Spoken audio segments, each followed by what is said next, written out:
नमस्कार आप सभी को। मैं पूरे दिल से आशा करता हूँ कि आप सभी अच्छे होंगे। और सबसे पहले तो मैं आपसे माफ़ी मांगना चाहूँगा कि इस वीडियो को लाने में थोड़ी सी देरी हुई।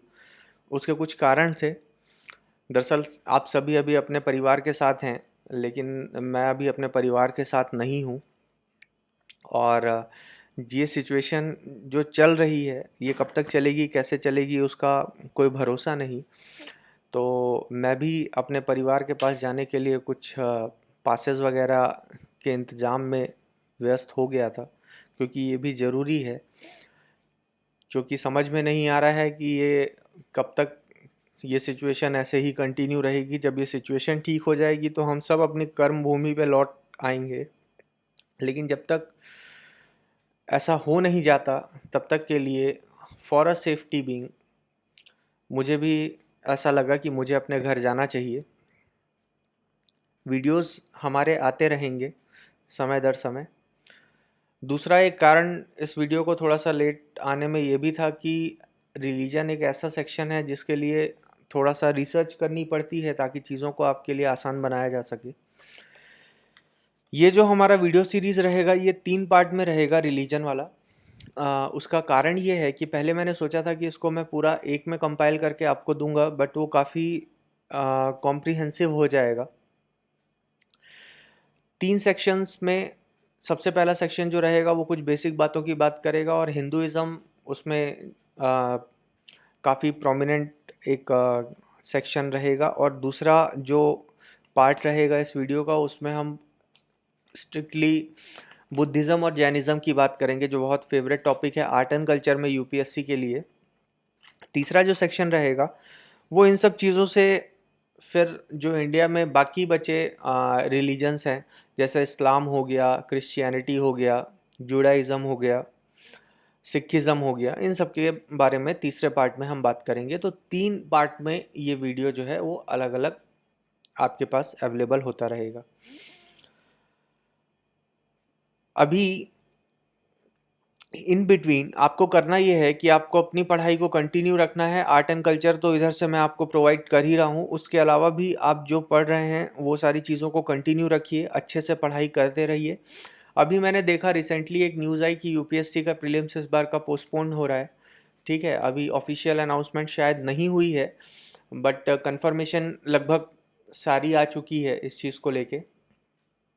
तो मैंने देखा बहुत सारे स्टूडेंट्स की प्रतिक्रियाएं आई कि कोचिंग बंद हो गए थे, तो ये हो गया था, तो वो हो गया था। वो उन लोगों ने बहुत रिलीफ की सांसें ली।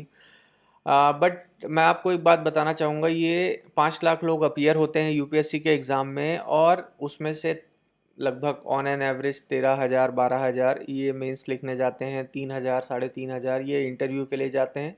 वैकेंसी जितनी भी निकले 700 से लेकर 1,000 तक उनका सिलेक्शन होता है। ये वो स्टूडेंट्स हैं जिनके कमेंट्स अभी आए हैं, ये वो स्टूडेंट्स हैं जो 4.5 लाख लोग जिनका सिलेक्शन नहीं होगा।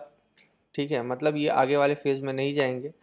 ये वो कैटेगरी में आने वाले लोग हैं, क्योंकि जो मेंस लिखने वाली कैटेगरी में आने वाले हैं या उसके आगे की कैटेगरी में आने वाले हैं वो अपना काम कर रहे हैं। वो सिचुएशन जैसी भी हो, ठीक है, वो सब चीज़ों से हट के सिर्फ और सिर्फ अपना पूरा कंसंट्रेशन अपनी पढ़ाई पे दे रहे हैं, ज्ञान अर्जन पे दे रहे हैं।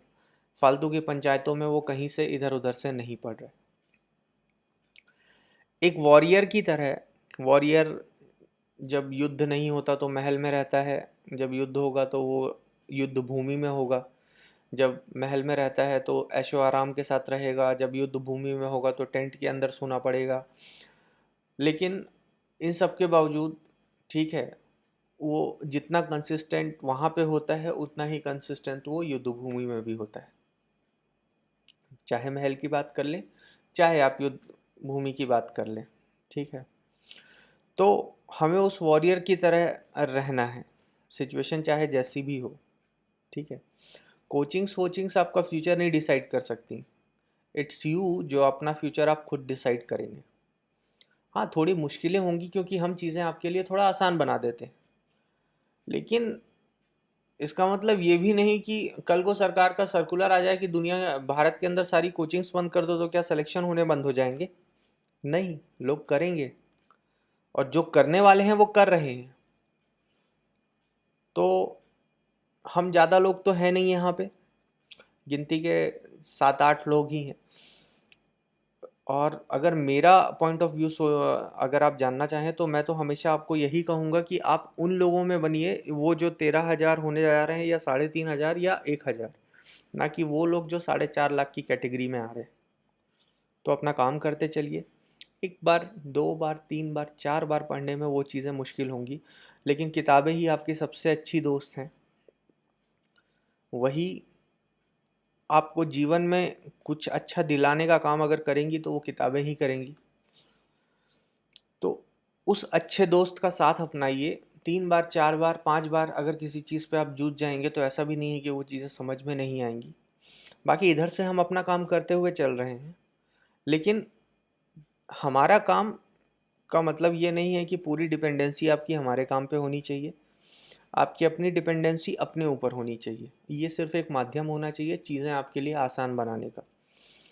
तो उन सब चीज़ों को ध्यान में रखते हुए, क्योंकि आपको पता नहीं है अभी सिचुएशन क्या है, अभी ठीक है हम एक उम्मीद कर रहे हैं कि 2 महीने बाद चीज़ें सही हो जाएंगी, अचानक से कोई फिर से सिचुएशन ऐसी अराइज हो गई, चीज़ें तेज़ी से बढ़ने लगी, फिर से 6 महीने के लिए, अगले 6 महीनों के लिए सिचुएशन वैसी हो जाए।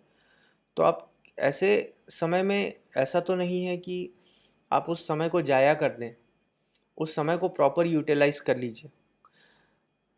पढ़ लीजिए सारे सब्जेक्ट, फिर जब कोचिंग खुल जाएगी तो वापस आ जाइए। तो वो आपके लिए बेनिफिट ही होगा, क्योंकि वो चीज़ें आपके पकड़ में और अच्छे से आ जाएंगी। तो ये सारी चीज़ों के साथ पॉजिटिविटी की उम्मीद करते हुए, मैं उम्मीद करता हूँ कि आप सब अच्छे से तैयारी कर रहे होंगे। तो हम अपने लेक्चर की शुरुआत करते हैं।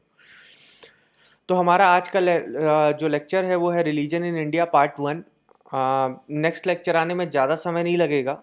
इस बार पास वगैरह के चक्कर में थोड़ा सा डिले हो गया। नेक्स्ट लेक्चर आपका विद इन 2 दिन के अंतराल में आपके पास नेक्स्ट बुद्धिज़्म और जैनिज़्म का अपलोड हो जाएगा। ये 2 दिन का समय इस लेक्चर को मल्टीपल टाइम्स पढ़ते हुए रिवाइज करने के लिए लीजिएगा, क्योंकि इससे क्वेश्चन अराइज होते हैं यूपीएससी के अंदर। ठीक है, तो चलिए स्टार्ट करते हैं। देखिए, रिलीजन एक ऐसा सेक्शन है जिसको डिफाइन करना बड़ा मुश्किल है। मैं मुश्किल शब्द इस्तेमाल करूंगा, क्योंकि लोगों ने रिलीजन को अपने सहूलियत के अनुसार आ, ढाल लिया है। अलग अलग पॉपुलेशन में अगर आप देखें तो अलग अलग रिलीजन हैं, और अलग अलग रिलीजन की अलग अलग मान्यताएं, अलग अलग डेफिनेशन है। तो ऐसे समय में अगर आपको रिलीजन को डिफाइन करना हो तो रिलीजन को डिफाइन करना सच में बहुत मुश्किल है। ठीक है, लेकिन एक अगर आप सबसे कॉमन डेफिनेशन रिलीजन की पकड़े हैं, तो सबसे कॉमन डेफिनेशन अगर वन लाइन में इसको एक्सप्लेन करना हो तो रिलीजन इज अ, आप कहेंगे कि ये एक जरिया है, it is a form which connects a human being to God. ठीक है, इंसान को भगवान से कनेक्ट करने का, जोड़ने का यह एक माध्यम है, उसको हम कहते हैं रिलीजन। एक मोटा मोटी डेफिनेशन, अगर आप एक जनरल डेफिनेशन रिलीजन की देखें तो चलिए स्टार्ट करते हैं। सबसे पहले इसी से स्टार्ट करते हैं, रिलीजन की डेफिनेशन से। ठीक है, एक बहुत ही जनरल डेफिनेशन इसकी दी गई है, जो ये कहती है कि it is a social cultural system of designated behaviours and practices, moral text through which human beings relate themselves to supernatural और स्पिरिचुअल एलिमेंट्स। ठीक है, तो यह एक ऐसा सोशल कल्चरल सिस्टम है, ठीक है, जिसमें प्रैक्टिसेस के द्वारा, मोरल्स, नीतियों के द्वारा, टेक्स्ट वगैरह जो शास्त्र वगैरह हैं इनके द्वारा, ठीक है, ह्यूमन बीइंग जो होते हैं वो अपने आप को रिलेट करते हैं super natural. Super natural that means God, या स्पिरिचुअल जो एलिमेंट्स हैं, ठीक है, ईश्वर, उनके साथ अपना एक कनेक्शन जो है वो बिल्ड करते हैं, रिलेशन बिल्ड करते हैं। ठीक है, उसके नीचे वाली लाइन में देखिएगा, बड़ी सिंपल सी एक वन लाइनर डेफिनेशन है। Religion is a bond between man and God. Man की जगह आप ह्यूमन कर लीजिए, क्योंकि हम पर्टिकुलर मैन की बात नहीं कर रहे हैं यहाँ पे। तो ये एक एक्चुअली में बॉन्ड है, किसके बीच? ह्यूमन और गॉड के बीच में, रिलीजन। उसके बाद अगर आप देखेंगे तो नेक्स्ट इज थीज्म। तो थीज्म क्या होता है ये समझिएगा। थीज्म जो है वो थीस्टिक से आया है। Theistic means someone who believes in the existence of God. तो थीज्म का जनरल डेफिनेशन है, it means as a belief in the existence of God. ठीक है। अच्छा, थीस्टिक मतलब आप समझ गए होंगे, थीस्टिक वो लोग हैं जो गॉड की एग्जिस्टेंस पे भरोसा करते हैं, विश्वास करते हैं। ठीक है। थीस्टिक के पहले आप ए अल्फ़ाबेट जोड़ दीजिए तो वो बन जाएगा अथीस्टिक। अथीस्टिक या अथीज्म का मतलब होता है नास्तिक लोग, वे लोग जो गॉड की एग्जिस्टेंस में कोई बिलीफ नहीं करते। यानी कि वे लोग जो गॉड की एग्जिस्टेंस में कोई विश्वास नहीं करते, उनको कहा जाता है अथीस्टिक। वो डेराइव होता है अथीज्म से। तो आई होप थीज्म और अथीज्म के बारे में आप समझ गए होंगे। थीज्म मतलब कि वो जो गॉड की एग्जिस्टेंस में बिलीव करते हैं। ठीक है। थीज्म दो टाइप का होता है, एक होता है मोनोथीज्म, एक होता है पॉलीथीज्म। मोनो, मोनो मतलब सिंगल। तो मोनो का मतलब है कि वो वे लोग जो सिंगल गॉड की एग्जिस्टेंस पे बिलीव करते हैं, जो मानते हैं कि ईश्वर एक है, एक ही ईश्वर है। ठीक है। उनको कहा जाता है मोनोथीज्म या मोनोथीस्टिक। पॉलीथीज्म का मतलब होता है वे लोग जो एक गॉड से, एक ईश्वर से ज़्यादा ईश्वर होने पे बिलीव करते हैं। ठीक है। पॉलीथीज्म कॉमन है हिंदुइज्म के कल्चर में। आप जानते हैं कई लोग पॉलीथीज्म में बिलीव करते हैं, जो किसी एक पर्टिकुलर सिर्फ एक भगवान की पूजा ना करके कई सारे भगवान की पूजा करते हैं। वो पॉलीथीज्म का कल्चर है। ठीक है। मोनोथीज्म जो सिर्फ और सिर्फ एक भगवान की पूजा करते हैं, वो मानते हैं कि एक ही गॉड एग्जिस्ट करता है। तो आई होप रिलीजन और थीज्म ये दोनों आपको क्लियर हो गया होगा। इसी से हमारे लेक्चर की शुरुआत होगी। तो सबसे पहले रिलीजन के अंदर हम देखते हैं कि अच्छा, एक इम्पॉर्टेंट चीज़। तो सबसे पहले हाँ, रिलीजन के अंदर अब हम देखते हुए चलते हैं कि इस लेक्चर में हमको मेन किन किन चीज़ों पे फोकस करना है, क्या क्या चीज़ें पढ़नी है। तो सबसे पहले हमको पढ़ना है सेक्ट। ठीक है।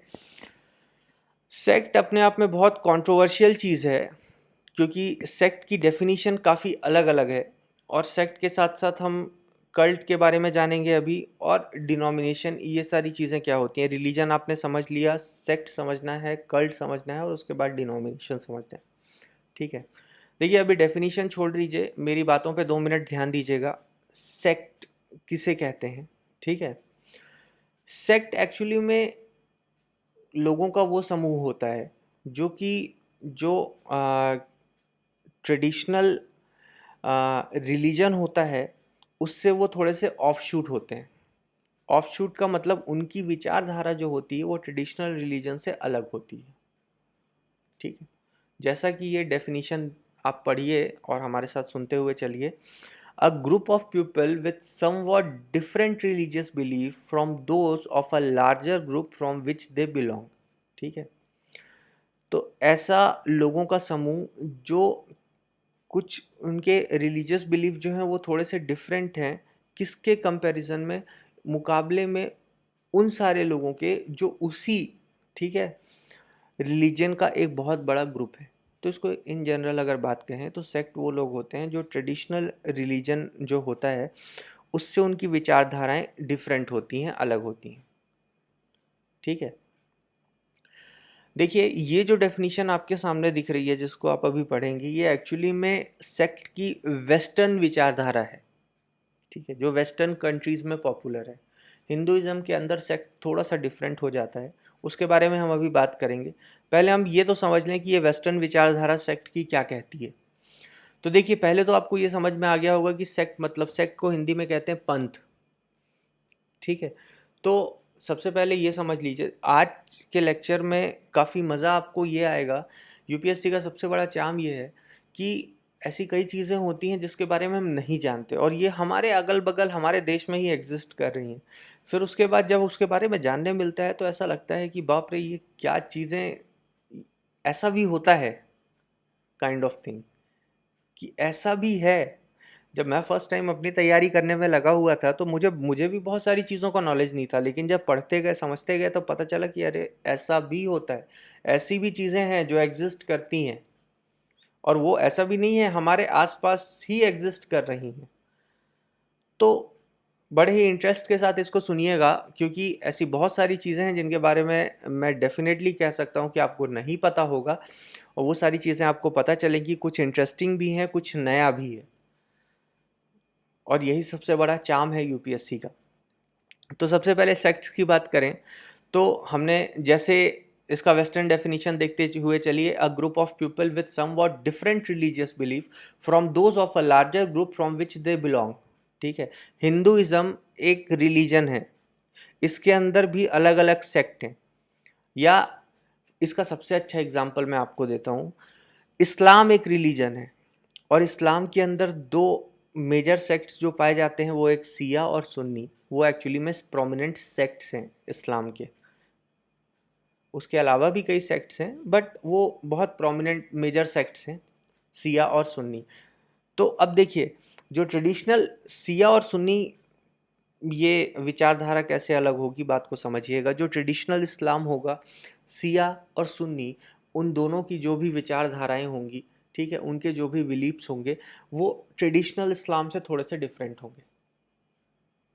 अब इस थोड़े को आप डिफाइन नहीं कर सकते, काफ़ी ज़्यादा डिफरेंट भी हो सकते हैं, ठीक है, थोड़े से भी डिफरेंट हो सकते हैं, बट एक चीज़ तो ज़रूर है कि डिफरेंस होता है, पहली इंपॉर्टेंट चीज़। और दूसरी इंपॉर्टेंट चीज़ है कि वो जुड़े तो उसी रिलीजन से रहते हैं। ठीक है, तो फिर से मैं आपके लिए एक डेफिनेशन फिर से पढ़ता हूँ, a group of people with somewhat different religious beliefs from those of a larger group of which they belong. I hope ये लाइन आपको समझ में आ गई होगी, इसी को ऑफ शूट कहा जाता है। ठीक है,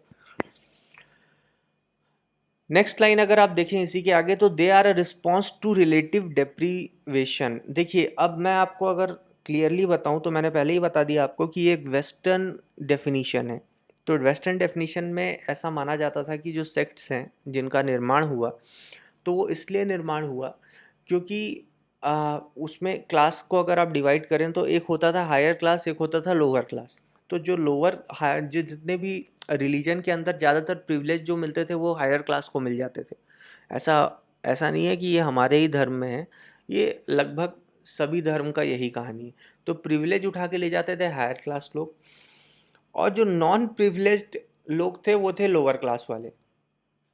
तो लोअर क्लास वाले, ठीक है, आ, वो लोग थे जो हमेशा इस बात से दुखी रहते थे कि उनको कभी प्रिविलेज वगैरह, सारे प्रिविलेज हायर क्लास, कोई सिमिलैरिटी नहीं है, कोई इक्वालिटी नहीं है, धर्म ने भी बंटवारा कर दिया। तो इन सब चीज़ों के चलते एक धीरे धीरे उनकी विचारधाराएं बदलने लगी। उनको ऐसा लगने लगा कि जो ट्रेडिशनल जो रिलीजन है उसमें बहुत सारी कमियां हैं और उनको चेंज करने की ज़रूरत है, या एक्चुअली में वो चेंज कर दी गई हैं प्रिविलेज्ड वन के हिसाब से, वो एक्चुअल में ऐसी नहीं है। तो वहाँ से उनका क्या हुआ, एक डिप्रीवेशन चालू हुआ, एक डेविएशन चालू हुआ, एक शिफ्ट चालू हुआ। और वो शिफ्ट जो है उसने सेक्ट्स को जन्म दिया। वो सेक्ट्स उस रिलीजन के अंदर होते हुए भी उनकी विचारधाराएं ट्रेडिशनल रिलीजन से अलग हो जाती हैं। ठीक है, अच्छा, तो they are response to relative deprivation. और उसके बाद अगर नेक्स्ट लाइन में आप देखें तो they see themselves at as uniquely legitimate, यानी कि उनका उन सेक्ट्स के अंदर जितने भी सेक्ट्स हैं, वो ये उनका ये मानना है कि हम जो चीज़ फॉलो कर रहे हैं, एक सेक्ट बना के हम जिस विचारधारा में चल रहे हैं, हम जो चीज़, जो हमारे बिलीव्स हैं, वही एक्चुअली में लेजिटिमेट हैं, वही असल हैं। जो ट्रेडिशनल विचारधारा है वो असल नहीं है। ठीक है, ये बहुत इंपॉर्टेंट है, ये समझिएगा। उनका थोड़ा सा मतलब ये एक कट्टर विचारधारा रहती है कि हम जो कर रहे हैं वही लेजिटिमेट है, वही सही है और वही एक्चुअल है। और ट्रेडिशनल जो फॉलो हो रहा है, ठीक है, या लार्जर ग्रुप में जो फॉलो हो रहा है, वो एक्चुअली में प्रॉपर नहीं है, सही नहीं है, वो लेजिटिमेट नहीं है। तो ये भी एक चीज़ है। ठीक है, और नेक्स्ट लाइन तो मैंने आपको बता ही दी, sometimes sects belong to lower class and oppose to state and society. ठीक है, ये स्टेट और सोसाइटी को अपोज करते हैं, क्योंकि यहाँ पे ये देखते हैं कि प्रिविलेज का जो डिवीज़न हो गया, ठीक है, हायर क्लास लोअर क्लास में, तो ये स्टेट को भी क्या करते हैं, अपोज करते हैं, सोसाइटी को भी अपोज करते हैं, और ये ज़्यादातर लोअर क्लास लोगों का ही एक समूह होता है। ऐसा डेफिनेशन आया किसके अंदर, वेस्टर्न कंट्रीज़ के अंदर, सेक्ट्स को लेके। ठीक है, हिंदुइज्म की बात करें तो हिंदुइज्म, देखो ये है एक एक्चुअली में proper definition of sect, but Hinduism में थोड़ा सा डिफरेंस हो जाता है। हिंदुइज्म में ऐसा नहीं है कि सेक्ट जो बना है वो लोअर क्लास तबके को लेके ही बना है, पहली चीज़। ठीक है, और हिंदुइज्म के अंदर ऐसा भी नहीं है कि सेक्ट जो हैं वो पूरी तरह से ऑफशूट है, कई सारे ऑफशूट हैं, कई सारे नहीं भी हैं कंप्लीटली। ठीक है, तो हिंदुइज्म में थोड़ा सा डेफिनेशन सेक्ट का चेंज होता है, हल्का सा।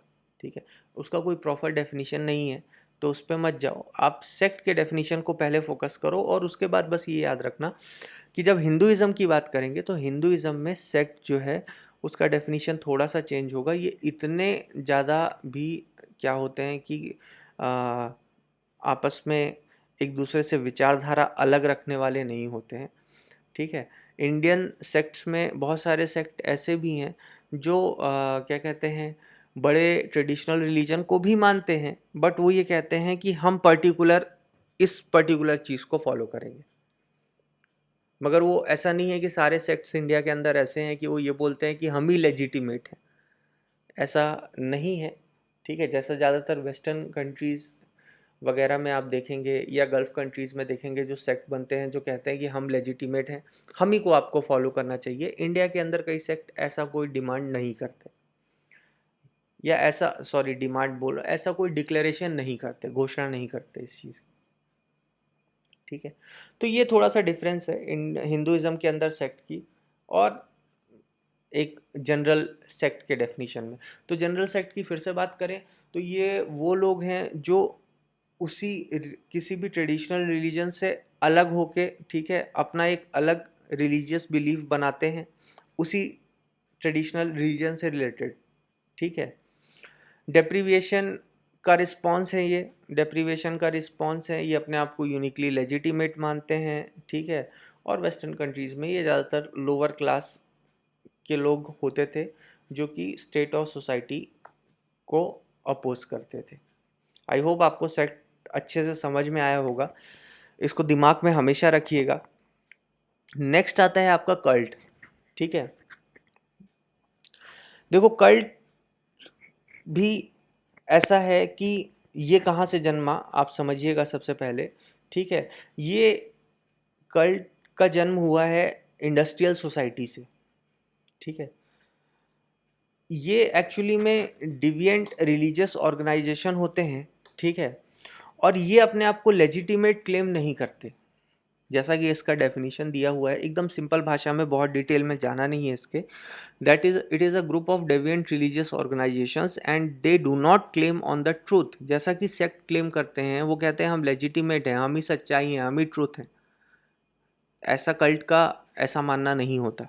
ठीक है, ये भी रिलीजियस ऑर्गेनाइजेशन होते हैं जो उसी रिलीजियस ट्रेडिशनल रिलीजन से जुड़े हुए होते हैं। ठीक है, बट ये थोड़ा सा नेगेटिव कॉन्सेप्ट है, ये थोड़ा सा नेगेटिव है, कल्ट जो है वो थोड़ा सा नेगेटिव है। देखिए इंडस्ट्रियल सोसाइटी में आपको कल्ट का हिस्ट्री बताता हूँ। इंडस्ट्रियल सोसाइटीज़ में क्या होता था इंडस्ट्रियल कंट्रीज़ में, कि जो इंडस्ट्रियल लोग होते थे वो क्या कहते हैं, गॉड के साथ अपनी कनेक्टिविटी प्रॉपर नहीं मान पाते थे, एक्चुअली में उनको शांति नहीं मिल पाती थी। ठीक है, तो यहाँ से शांति के लिए अलग अलग गुरुज वगैरह का जन्म हुआ, जो बोले कि आओ आप मेरी शरण में आओ, मैं आपको शांति दूंगा, मैं आपको आध्यात्म का मार्ग समझाऊंगा, आपको मैं जीवन जीने की राह सिखाऊंगा। ठीक है, तो वो ये जो आध्यात्मिक गुरुज वगैरह थे वो कल्ट के अंदर में आते थे। ठीक है, जो जीवन की राह और ये सारी चीज़ें, ठीक है, सिखाने की कोशिश करते थे इंडिया के अंदर। और ये थोड़ा सा नेगेटिव कॉन्टेक्स्ट में इसको लिया जाता है कल्ट को। ठीक है, क्योंकि कल्ट कई बार ऐसा होता है कि वो अगर आप कहेंगे तो एक्टिवली रिलीजन को अपोज तो नहीं करता, बट पैसिवली अगर आप देखेंगे तो कहीं ना कहीं वो अपनी सुप्रीमेसी बताने की कोशिश करता है, सुपरमेसी बताने की कोशिश करता है, और कहीं ना कहीं गॉड हैं और इन सब चीज़ों को, ठीक है, थोड़ा सा अपोज तो करता है कल्ट। इसलिए इसको नेगेटिव कॉन्सेप्ट में लिया जाता है। जैसे इंडिया के अंदर बात करें तो ब्रह्म कुमारीज, अगर आपने नाम सुना होगा, तो ये एक फाउंडेशन है, ठीक है, ये कल्ट की, इसको कल्ट की तरह ट्रीट किया जाता है। और डायन अगर आपने सुना होगा, ठीक है, तो डायन भी एक्चुअली में एक कल्ट, डायन आप सही समझे, वो एक थी डायन वाली डायन की बात मैं कर रहा हूँ। आपको पता है डायन और चुड़ैल में क्या डिफरेंस है? चुड़ैल जो होती है वो सुपर नेचुरल होती है, और अकॉर्डिंग टू द बुक्स, और डायन जो होती है उस वो ह्यूमन बीइंग होती है। तो ये एक ऐसा क्या कहते हैं, एक ऐसी सोसाइटी थी जो अब प्रेजेंट में भी थोड़ा बहुत एग्जिस्टेंस तो इनका होगा ही, मगर पास्ट की बात करें तो एक ऐसी सोसाइटी थी जो वेस्ट बंगाल, उड़ीसा, झारखंड और महाराष्ट्र के एरिया में पाई जाती थी। डायन ग्रुप होता था, ठीक है, कुछ महिलाओं का, जो तंत्राज वगैरह, काला जादू, ये सब चीज़ें, ठीक है, को प्रैक्टिस किया करती थी। और प्रेजेंट में भी, अब प्रेजेंट में तो उतना एग्जिस्टेंस नहीं है, बट कुछ लेवल पे इनका एग्जिस्टेंस होगा। तो ये कुछ एग्जांपल हैं कल्ट्स के। इंडिया में ब्रह्म कुमारीज हो गई, डायन सोसाइटी हो गई, ठीक है। तो अब देखिए, नेगेटिव मैं क्यों कह रहा हूँ, क्योंकि जैसे जो डायन सोसाइटी है वो ऐसी कुछ तंत्रास वगैरह प्रैक्टिस करके कुछ ऐसे, ठीक है, चीज़ों को करते हैं जो, जिनको रिलीजन परमिट नहीं करता करने की, but still they are doing it. इसलिए इनको कल्ट में कंसीडर किया जाता है, इसलिए इनको थोड़ा सा नेगेटिव माना जाता है। अभी आगे चल के हम जब मेजर सेक्ट्स इंडिया के पढ़ेंगे तो उसमें हम अघोरी, आप जानते होंगे अघोरी साधुओं को, ठीक है। तो अघोरी साधु, जो नागा साधु, जो क्या कहते हैं, शमशान में पूजा करते थे, ये सारी चीज़ें, तो उनको भी कहीं ना कहीं कल्ट में कंसीडर किया जाता है। कई स्कॉलर्स उनको कल्ट में कंसीडर करते हैं, हालांकि कई स्कॉलर्स उनको सेविज्म सेक्ट में कंसीडर करते हैं, जिसके बारे में हम आगे पढ़ेंगे। लेकिन कई स्कॉलर्स उनको कल्ट में भी कंसीडर करते हैं। क्यों? क्योंकि जो ट्रेडिशनल, जो क्या कहते हैं, अकॉर्डिंग टू जो बुक्स हैं, जो रिचुअल्स हैं, ये इनको फॉलो ना करके ये उसके अलग तरीके को फॉलो करते हैं, जिसको फॉलो करने की परमिशन रिलीजन कई बार नहीं देता है। इसलिए इनको कल्ट में कंसीडर किया जाता है, ठीक है। तो कल्ट की डेफिनेशन सिंपल है, it is a group of deviant religious organization and they do not claim on the truth, ठीक है, और लेजिटिमेसी। बहुत सिंपल सी बात है। आई होप आपको सेक्ट और कल्ट में डिफरेंस समझ में आ गया होगा।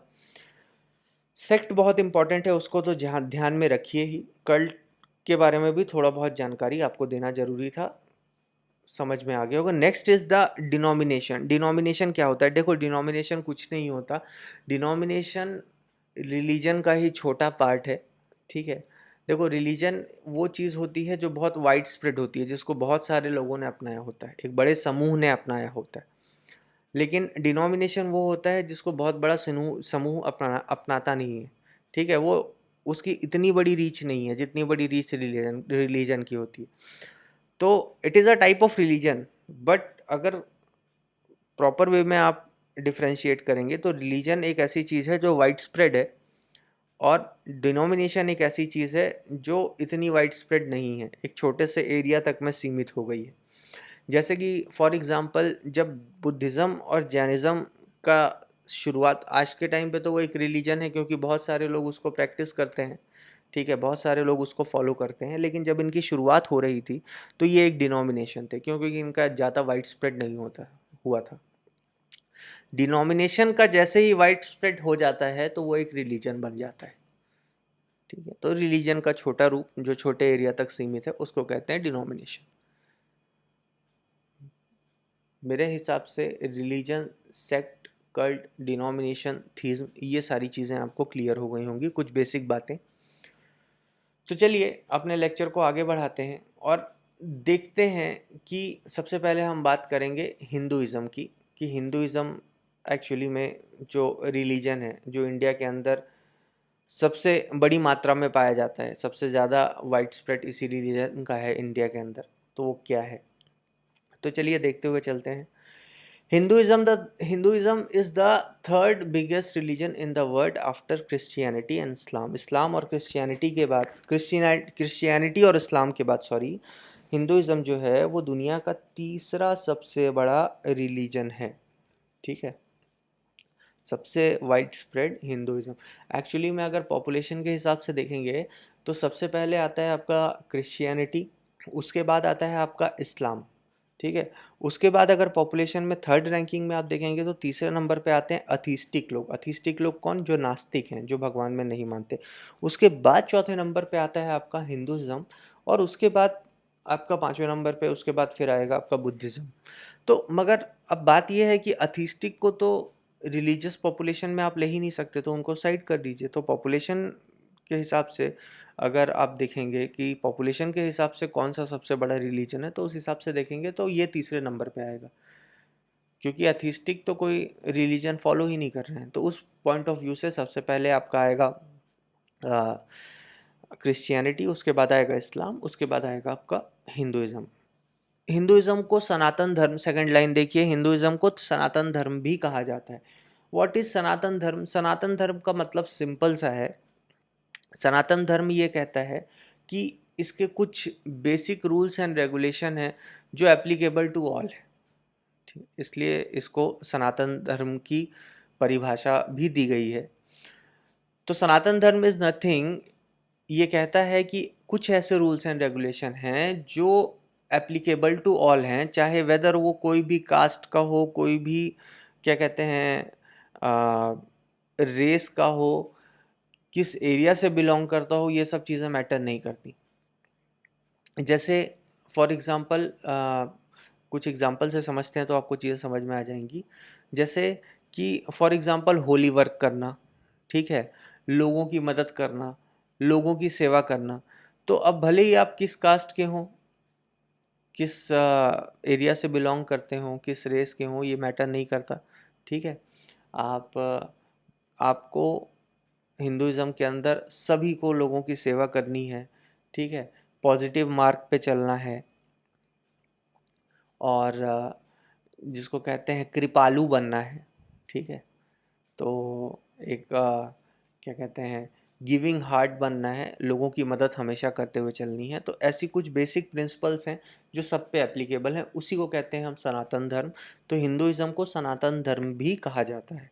आई होप ये भी आपको क्लियर हो गया होगा। Approximately 95% of Hindu religion followers lives in India. 95, पूरे हिंदुइज्म धर्म को अपनाने वाले लोगों में से 95% लोग भारत के अंदर ही रहते हैं।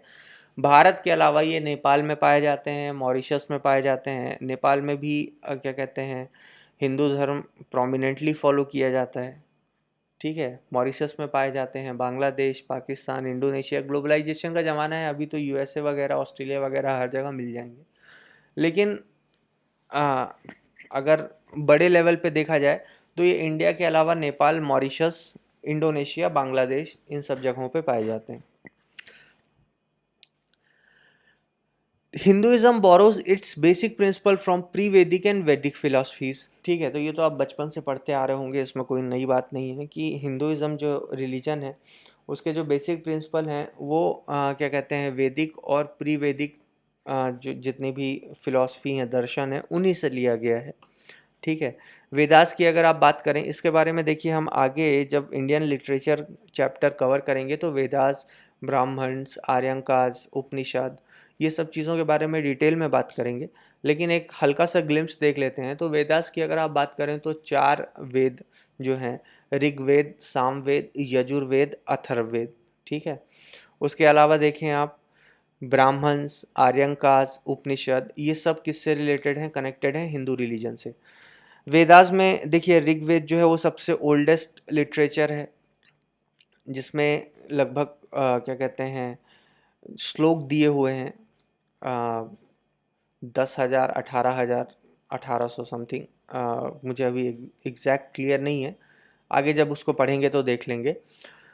सामवेद जो है वो एक्चुअली में संगीत पे बेस्ड है, श्लोकों में और भजनों में पूरी संगीत वगैरह पे बेस्ड है पूरा सामवेद। यजुर्वेद यज्ञ पे बेस्ड है, ठीक है। सामवेद में भगवान के भजन ये सब चीज़ें काफ़ी उसमें दी हुई हैं श्लोकों में। यजुर्वेद जो है वो यज्ञ जो सैक्रिफाइसेस हैं उस पे बेस्ड है कि कैसे यज्ञ करके ईश्वर की उपासना करनी चाहिए। ये सारी चीज़ें देखिए ये इम्पॉर्टेंट है, इसको आपको समझना पड़ेगा कि वेदास के टाइम पे, ठीक है, जो पूजाएं वगैरह होती थी वो यज्ञ के माध्यम से होती थी। उस समय ईश्वर का ऐसा कोई क्या कहते हैं आइडोलेट्री स्ट्रक्चर अवेलेबल नहीं था कि हमने मूर्ति बना दी, मूर्ति की पूजा करने लगे या चित्र की पूजा करने लगे, ऐसा नहीं होता था, ठीक है। उस समय ईश्वर से कनेक्शन का एक माध्यम होता था, वो होता था ओपन एयर में बैठ के यज्ञ यज्ञ करना। यज्ञ आप जानते हैं, हवन करना, ठीक है। तो ओपन एयर में बैठ के यज्ञ करना, तो वो वेदास के टाइम पे ईश्वर से कनेक्शन का वो एक जरिया था। उस समय कोई आइडोलेट्री, ठीक है, फॉलो नहीं की जाती थी। आइडोलेट्री का मतलब होता है कि किसी आइडल की पूजा, आइडल मतलब आइडल बना के उसकी पूजा करना। दैट मीन्स कि मूर्ति वगैरह, चित्र वगैरह, इन सब की पूजा करना, वो सिस्टम उस समय काम नहीं करता था। वेदास में अगर आप देखेंगे तो वेदा के टाइम पे सबसे प्रोमिनेंट जो क्या कहते हैं भगवान माने जाते थे, वो माने जाते थे इंद्र भगवान। इंद्र भगवान जो कि देवलोक के लीडर हैं, ठीक है, वो सबसे प्रोमिनेंट भगवान माने जाते थे उस समय। सबसे ज़्यादा पूजा उनकी ही होती थी और उन्हीं को देवों में सर्वोच्च देव की मतलब ख्याति मिली हुई थी। बारिश के देवता हैं, वो बारिश करवाते थे, तो सबसे ज़्यादा पूजा जाता था इंद्रदेव को और उन्हीं की चर्चाएं बहुत ज़्यादा की गई थी।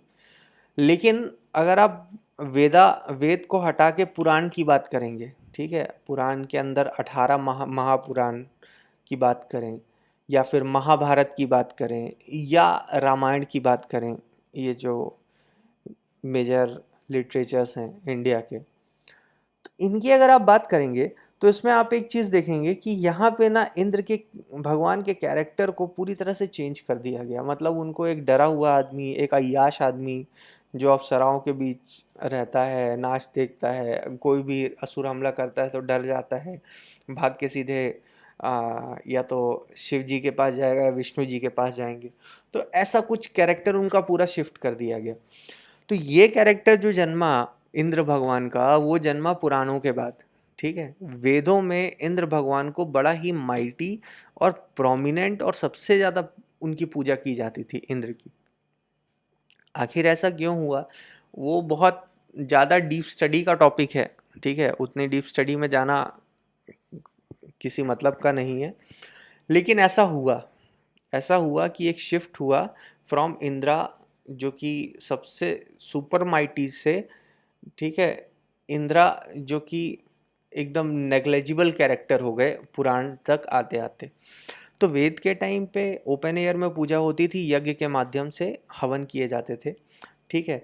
तो वेद जो हैं, तो जैसा मैंने बताया कि आपका ऋग्वेद, सामवेद, यजुर्वेद, अथर्ववेद, मैं इसको ऐसे ही याद रखता हूँ कि सामवेद एस से साम, एस से संगीत, तो सामवेद जो है वो संगीत से, ऋग्वेद जो है वो ओल्डेस्ट है, सामवेद संगीत से यानी भजनों से जुड़ा हुआ है। वाई इज यजुर और वाई से यज्ञ, ठीक है, यानी कि यज्ञ उसको कहा जाता है। तो ये यजुर जो है वो यज्ञ यानी कि सेक्रीफाइसेस से जुड़ा हुआ है। यज्ञ के द्वारा जो सेक्रीफाइस किए जाते थे, सेक्रीफाइसेस दिए जाते थे भगवान को।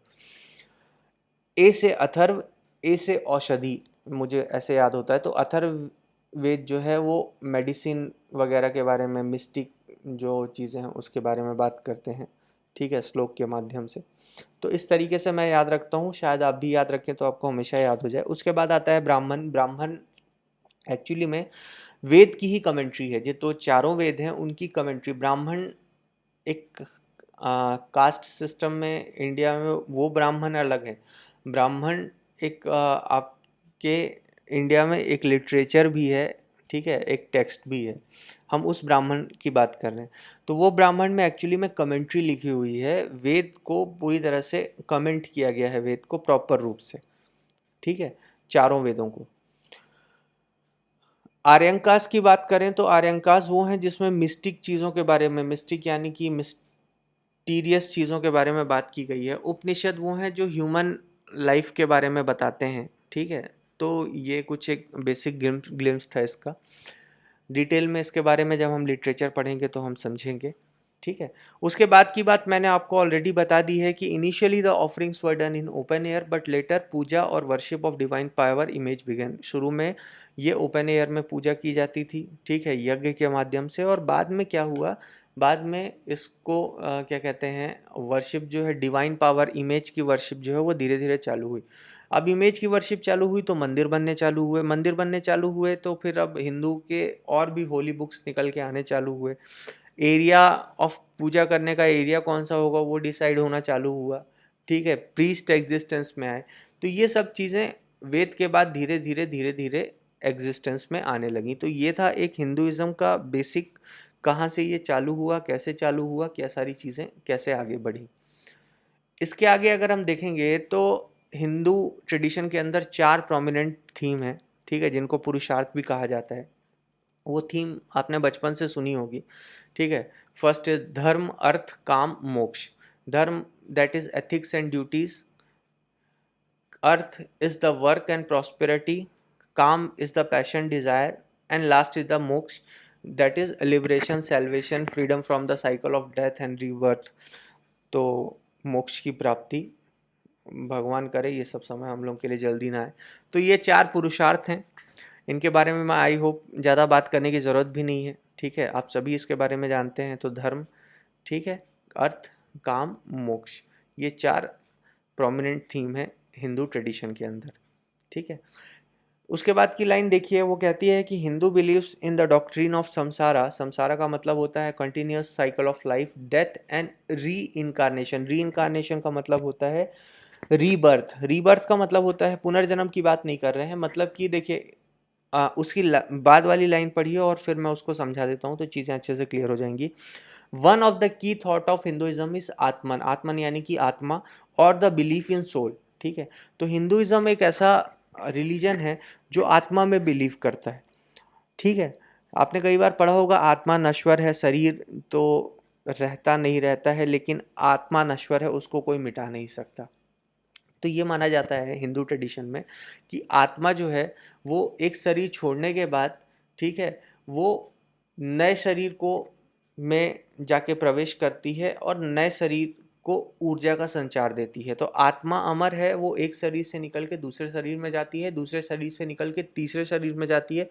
ये पूरी साइकिल तब तक चलती रहती है जब तक कि वो आत्मा, ठीक है, जो मेन बिगर आत्मा है, जो सबसे क्या कहते हैं, प्रोमिनेंट आत्मा है, ठीक है, सैल्वेशन का पीरियड जिसको कहा जाता है, मोक्ष का पीरियड, जब तक जाके वो आत्मा उससे नहीं मिल जाती, ठीक है, तब तक ये पूरा साइकिल जो है वो घूमता रहता है, घूमता रहता है। आत्मा एक बॉडी से दूसरी बॉडी, दूसरी बॉडी से तीसरी बॉडी, तीसरी बॉडी से चौथी बॉडी, ठीक है, चेंज करती रहती है और फाइनली उसको मोक्ष की प्राप्ति होती है और वो जाके अपने गॉड से जाके कनेक्ट हो जाती है।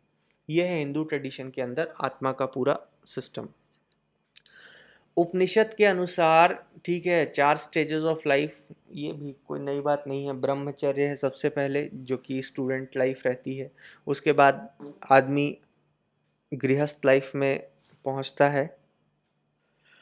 गृहस्थ के आगे की बात करें तो उसका फिर वनप्रस्थ का एक एज आता है जिसको एकांतवास भी कहा जाता है। और उसके बाद लास्ट इज द सन्यासी, ठीक है, अ,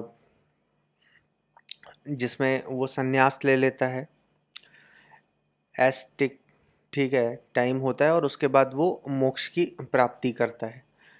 तो ये सारी चीज़ें आपको ऑलरेडी पता हैं, बहुत सारे लोगों को नहीं, जिनको जानकारी नहीं होगी उनको यहाँ से जानकारी हो गई। तो ये 4, ठीक है, स्टेजेस ऑफ लाइफ होती हैं, ब्रह्मचर्य, गृहस्थ, वानप्रस्थ और सन्यासी, ठीक है। Student life, house holder life, फिर हर्मिट लाइफ, एकांतवास, और उसके बाद एस्टिक एस्टिक लाइफ, यानी एस्टिक यानी होता है तपस्वी, तपस्वी वाली लाइफ, जिसमें वो संन्यास ले लेता है, सारे मोह माया को त्याग देता है। तो ये सारी चीज़ें, और लास्ट में वो मोक्ष की प्राप्ति करता है। चलिए, अब जो मेजर इम्पॉर्टेंट टॉपिक चालू होता है वो है सेक्ट्स अंदर हिंदुइज्म। ठीक है, सेक्ट्स आपको ऑलरेडी पता है, हमने इसके बारे में बात कर ली है। अब हम बात करते हैं कि हिंदुइज्म के अंदर आने वाले सेक्ट्स। ठीक है, ध्यान देने वाली बात यह है, इससे क्वेश्चन यूपीएससी में अराइज हुए हैं पहले, आने वाले समय में भी इससे क्वेश्चन अराइज होने के बहुत अच्छे चांसेस हैं। 4 मेजर सेक्ट्स हैं हिंदुइज्म के अंदर। ठीक है, सबसे पहले जो सेक्ट है, अभी 2 मिनट सिर्फ लिखी हुई चीज़ों पे ध्यान न देके आवाज़ को सुनिएगा। सबसे पहले वैष्णविज्म, जो विष्णु भगवान को फॉलो करते हैं। ठीक है, उनके सुप्रीम लॉर्ड विष्णु है। दूसरा है शैववाद यानी कि शैविज्म, जो शिव उनके सुप्रीम लॉर्ड होते हैं। तीसरा है शक्तिज्म, शक्तिज्म में देवी या गॉडेस जो होती हैं वो उनकी सुप्रीम होती हैं। ठीक है, शक्तिपीठ आपको पता ही होगा। Last is स्मार्टिज्म। स्मार्टिज्म जो होता है ये प्रोमिनेंटली पुराण की जो टीचिंग्स वगैरह होती हैं, ठीक है, उस पे इनका बिलीफ होता है। ये इनके लिए 5 इम्पॉर्टेंट जो भगवान हैं वो हैं शिव, शक्ति, गणेश, विष्णु और सूर्य, और ये सबको इक्वल ट्रीटमेंट देते हैं। ठीक है, तो अभी ध्यान दीजिएगा जो सामने लिखा हुआ है। तो 4 मेजर सेक्ट्स की अगर हिंदुइज्म के अंदर बात करें, सबसे पहले वैष्णविज्म, जिसमें विष्णु उनके सुप्रीम लॉर्ड होते हैं। विष्णु द क्रिएटर, जिन्होंने सब चीज़ों की रचना की है, वो उनके सुप्रीम लॉर्ड हैं। ठीक है, फर्स्ट मिलेनियम बीसी की अगर आप बात करें तो उस समय इनके रूट्स मिलते हैं। ठीक है, भगवतिज्म और कृष्णाइज्म के नाम से ये रूट्स जो हैं ये फर्स्ट मिलेनियम बीसी से ही मिलना चालू हो गए थे। शैविज्म की बात करें तो शिव इनके सुप्रीम लॉर्ड होते हैं। ठीक है, और अगर शैविज्म की बात करें ना तो ये एक्चुअल में वैष्णविज्म से भी पुराना है। ठीक है, वैदिक टाइम पे रुद्र की भी पूजा की जाती थी, और रुद्र जो है वो शिव का ही रूप माना जाता है, कि शिव को ही रुद्र के नाम से उस समय डिनोट किया जाता था। तो ये सेकंड मिलेनियम बीसी की बात हो रही है। ठीक है, और अब क्योंकि हम बीसी में चल रहे हैं तो फर्स्ट मिलेनियम जो है वो बाद में आएगा, सेकंड मिलेनियम उससे पहले आएगा। तो ये वैष्णविज्म से पहले से ही इनके रूट्स मिलने चालू हो जाते हैं उस समय। ठीक है, रुद्र के रूप में शिव की पूजा की जाती थी, तो शिविज्म के सुप्रीम लॉर्ड है शिव। शक्तिज्म में आ जाइए, देवी और गॉडेस इनकी सुप्रीम होती हैं। और शक्तिज्म में तंत्र जो होता है, ठीक है, वो सबसे प्रोमिनेंट ट्रेडिशन होता है। तंत्रों की पूजा की जाती है, तंत्र मंत्र ये सारी चीज़ें। ठीक है, टोना टोटका ये सब जानते हैं आप, काला जादू। ठीक है, तो ये सब चीज़ें शक्तिज्म के अंदर में आती है। स्मार्टिज्म में बात करें, ठीक है, तो पुराण की टीचिंग जो है वो सबसे प्रोमिनेंटली की जाती थी। ठीक है, उस पे ये बेस्ड है। और जैसा मैंने बताया 5 इम्पॉर्टेंट, ठीक है, इनके जो भगवान हैं वो हैं शिव, शक्ति, गणेश, विष्णु और सूर्य, और सबको इक्वल ट्रीटमेंट मिलती है। स्मार्टिज्म के अंदर ब्राह्मण की 2 कैटेगरी होती है, एक होती है सगुण और एक होती है निर्गुण। सगुण मतलब कि सारे गुणों से भलीभूत संपूर्ण एक इंसान, यानी कि सगुण ब्राह्मण दैट इज़ अ ब्राह्मण विथ एट्रीब्यूट्स। एट्रीब्यूट्स का मतलब होता है गुण। ठीक है, और निर्गुण ब्राह्मण वो होता है जिसके अंदर एट्रीब्यूट्स नहीं होते। ठीक है, कोई गुण नहीं होता है। तो ये 4 इंपॉर्टेंट सेक्ट्स हैं, इनके अंदर बहुत सारे सब सेक्ट्स हैं। ठीक है, प्रोमिनेंटली हम पढ़ेंगे वैष्णविज्म के सेक्ट्स, शैविज्म के सेक्ट्स, शक्तिज्म के सेक्ट्स का एक ग्लिम्स देखेंगे। स्मार्टिज्म के अंदर ऐसा कोई सेक्ट जो है वो छोटे छोटे सेक्ट्स हैं, मगर वो इतने इंपॉर्टेंट हैं ही नहीं कि उनके बारे में पढ़ा जाए। मेन फोकस हमको करना है वैष्णविज्म और शैविज्म के सेक्ट्स के बारे में। तो चलिए स्टार्ट करते हैं। ठीक है, आई होप आपको ये जो 4 मेजर सेक्ट्स हैं हिंदुइज्म के अंदर वो समझ में आ गया होगा। वैष्णविज्म ज़्यादातर ये साउथ इंडिया में मिलेंगे, शैविज्म वाले भी साउथ इंडिया में मिलेंगे। शक्तिज्म जो है ये आपको इनका डोमिनेंस अगर आप देखना चाहेंगे तो सबसे ज़्यादा वेस्ट बंगाल, उड़ीसा, झारखंड इस एरिया में मिल जाएगा। स्मार्टिज्म का ऐसा कोई प्रोमिनेंट एरिया नहीं है, ये अलग अलग जगह फैले हुए हैं। ठीक है, लेकिन नॉर्दर्न जो एरिया है इंडिया का वो ज़्यादा स्मार्टिज्म फॉलो करता है। तो चलिए, तो प्रोमिनेंट संप्रदाय यानी कि सब सेक्ट की अगर बात करें तो वैष्णविज्म के अंदर तो सबसे पहले जो नाम आता है वो आता है वरकारी पंथ का।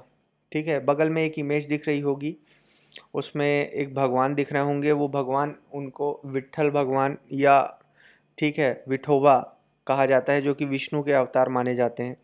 महाराष्ट्र जो है वो सबसे प्रोमिनेंट इलाका है जहाँ ठीक है वरकारी पंथ जो है ये सेक्ट जो है सब सेक्ट सॉरी ये सब सेक्ट जो है जिसका सबसे ज़्यादा पॉपुलेशन पाया जाता है। ठीक है, तो चलिए एक तरफ से देखते चलते हैं। ये लॉर्ड विष्णु के डिवोटी होते हैं। ठीक है, और ये पूजा करते हैं विठोवा। ठीक है, Vithoba that is avatar of Vishnu, also known as Vitthal. ठीक है, इनका जो टेम्पल है वो है पंढरपुर महाराष्ट्र में। पंढरपुर, सोलापुर का नाम आपने सुना होगा, सोलापुर का नाम नहीं भी सुना तो कोल्हापुर का तो सुना ही होगा। कोल्हापुरी चप्पल और कोल्हापुरी मटन जो है वो बहुत फेमस है। और कोल्हापुर से के जैसे ही एक और वहाँ पे डिस्ट्रिक्ट है सोलापुर। सोलापुर के अंदर ठीक है पंढरपुर का जो क्या कहते हैं एरिया आता है। पंढरपुर में विट्ठल जी का टेम्पल है जो कि इनका सबसे होली प्लेस है, जिनका वरकारी पंथ वालों का। अल्कोहल और टोबाको जो होता है ये इनके ठीक है सेक्ट में स्ट्रिक्टली प्रोहिबिटेड होता है, लेकिन हो गया अब समय के साथ काफ़ी चेंजेस आ गए, अब इतना प्रोहिबिशन किसी चीज़ में नहीं है। नेक्स्ट लाइन अगर आप देखें तो wari is the annual pilgrimage sorry जबान फिसल गई। ठीक है, तो wari is the annual pilgrimage in विच चलिए मैं आपको पहले इसको समझा देता हूँ, उसके बाद इसको पढ़ेंगे। देखिए इनका एक हर साल एनुअल एक यात्रा होती है जिसको कहते हैं वारी। ठीक है, इसमें किया क्या जाता है, इसमें इनके कुछ प्रोमिनेंट क्या कहते हैं सेंट्स यानी कि संत रहे हैं, जैसे ध्यानेश्वर जी, नामदेव जी, तुकाराम जी। तो उनकी जो समाधियां हैं वहाँ से उनके फुटप्रिंट्स को ठीक है एक बड़े समूह में लेके कहाँ तक की यात्रा की जाती है, पंढरपुर में विट्ठल जी का जो टेम्पल है वहाँ तक की यात्रा की जाती है। और ये एक पूरा फेस्टिवल की तरह सेलिब्रेट होता है। जैसे रथ यात्रा आपने देखी है, ठीक है वहाँ पे क्या कहते हैं पुरी में, जगन्नाथपुरी में रथ यात्रा, वैसे ही इनकी भी एक यात्रा होती है जो बहुत बड़े लेवल पे व्यापक रूप से सेलिब्रेट होती है, जिसको वारी कहा जाता है। ठीक है, तो wari is the annual pilgrimage in which paduka that is footprint of saints in palkis are taken from the shrines samadhi to the town of Pandharpur. Pandharpur के टाउन में स्पेशली कहाँ पे, विट्ठल जी के टेम्पल में, उसके पीछे कुंड होता है, वहाँ तक जाने के बाद दर्शन करने के बाद उस कुंड में नहाते हैं। ठीक है, तो ये पूरा एक रिचुअल जो है उसको फॉलो किया जाता है। तो इसमें फिर से मैं आपको एक बात बता रहा हूँ, वारी जो होता है वो एनुअली एक यात्रा होती है जिसमें जो प्रोमिनेंट जैसे ध्यानेश्वर हो गए, तुकाराम हो गए, ठीक है नामदेव हो गए, जो प्रोमिनेंट सेंट्स हैं, इनके फुटप्रिंट्स को क्या किया जाता है बहुत बड़े व्यापक समूह में एक यात्रा के रूप में, ठीक है एक फेस्टिवल के रूप में सेलिब्रेट करते हुए लेके जाते हैं। कहाँ तक लेके जाते हैं, विट्ठल जी के टेम्पल तक। और ये पालकी में लेके जाया जाता है, ये सारी चीज़ें रो में लोग चलते हैं। तो ये पूरा जो उनका एनुअल पूरा एक जो इवेंट होता है उसको हम वारी के नाम से जानते हैं। नेक्स्ट लाइन आपकी कहती है कि the main palkis are of Dnyaneshwar, ठीक है Namdev, Tukaram which were prominent saint under this sect, हमने ऑलरेडी इनकी बात कर ली। उसके बाद नेक्स्ट लाइन ये कहता है कि रिंगन और Dhava are the important events in Wari. ठीक है, बहुत इंपॉर्टेंट इवेंट हैं ये क्या कहते हैं जो वारी के अंदर में ये दोनों चीज़ें होती हैं। तो देखिए रिंगन में क्या होता है आपको हल्का फुल्का मैं बता देता हूँ। रिंगन में एक्चुअली में होता क्या है कि एक सेक्रेड हॉर्स रहता है, पवित्र घोड़ा रहता है, दो तरफ लोग चलते रहते हैं, बीच में जगह खाली रहती है और उस बीच में उस पवित्र घोड़े को दौड़ाया जाता है। वो घोड़ा दौड़ता है और दौड़ने के बाद उस घोड़े की जो धूल, उसको घोड़े के दौड़ने से जो धूल उठती है, उस धूल को जो क्या कहते हैं भक्त होते हैं, वो अपने हाथों से पकड़ने की कोशिश करते हैं और उसको पकड़ के अपने माथे पे लगाते हैं।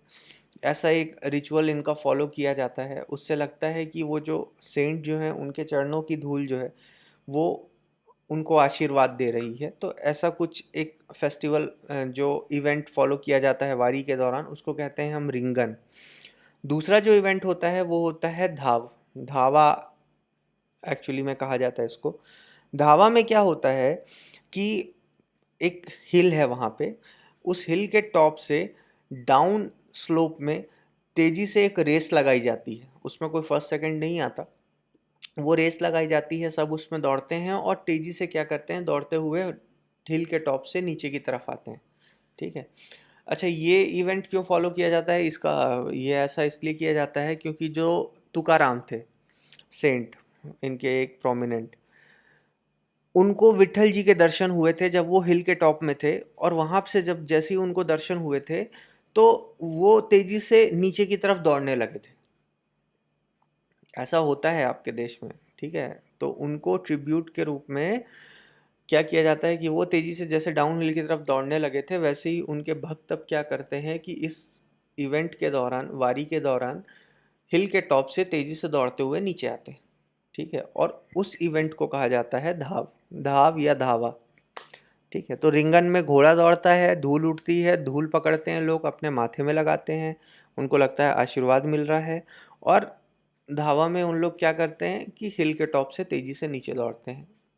रेस होती है काइंड ऑफ, लेकिन ये कोई कॉम्पिटिटिव रेस नहीं होती, इसमें कोई फर्स्ट सेकंड नहीं आता, सबको गंतव्य तक पहुंचना है।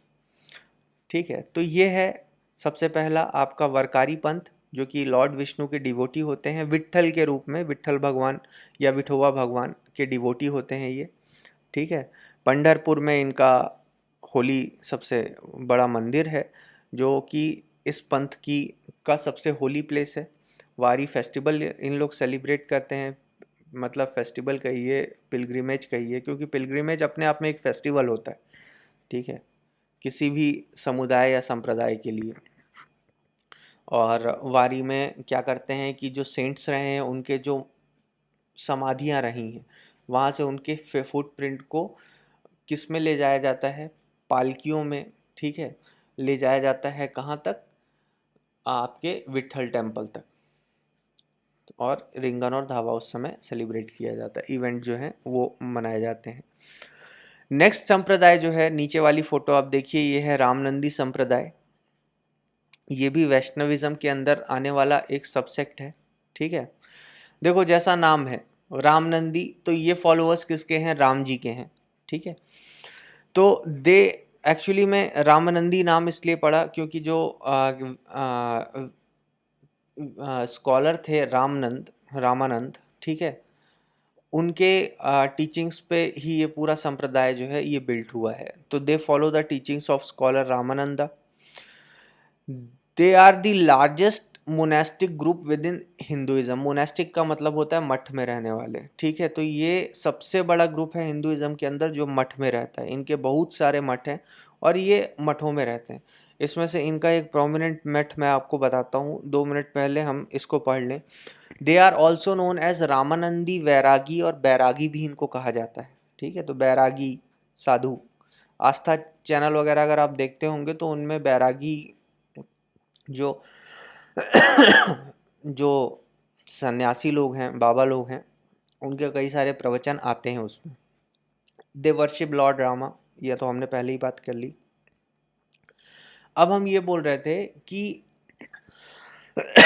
रामनंदी संप्रदाय को अगर आपको याद रखना है तो इसको याद रखिएगा। अभी आपने एक इवेंट देखा था जो हुआ था, बाबरी मस्जिद पे फैसला आया था। ठीक है। तो बाबरी मस्जिद पे जो फैसला आया था तो उस पे जो पिटीशन फाइल की थी उसमें एक प्रोमिनेंट नाम था निर्मोही अखाड़ा। ठीक है। इनके रामनंदी संप्रदाय वालों के बहुत सारे टीचिंग स्कूल्स हैं, उनको अखाड़े कहे जाते हैं। तो निर्मोही अखाड़ा एक्चुअली में रामनंदी संप्रदाय के अंतर्गत ही आता है।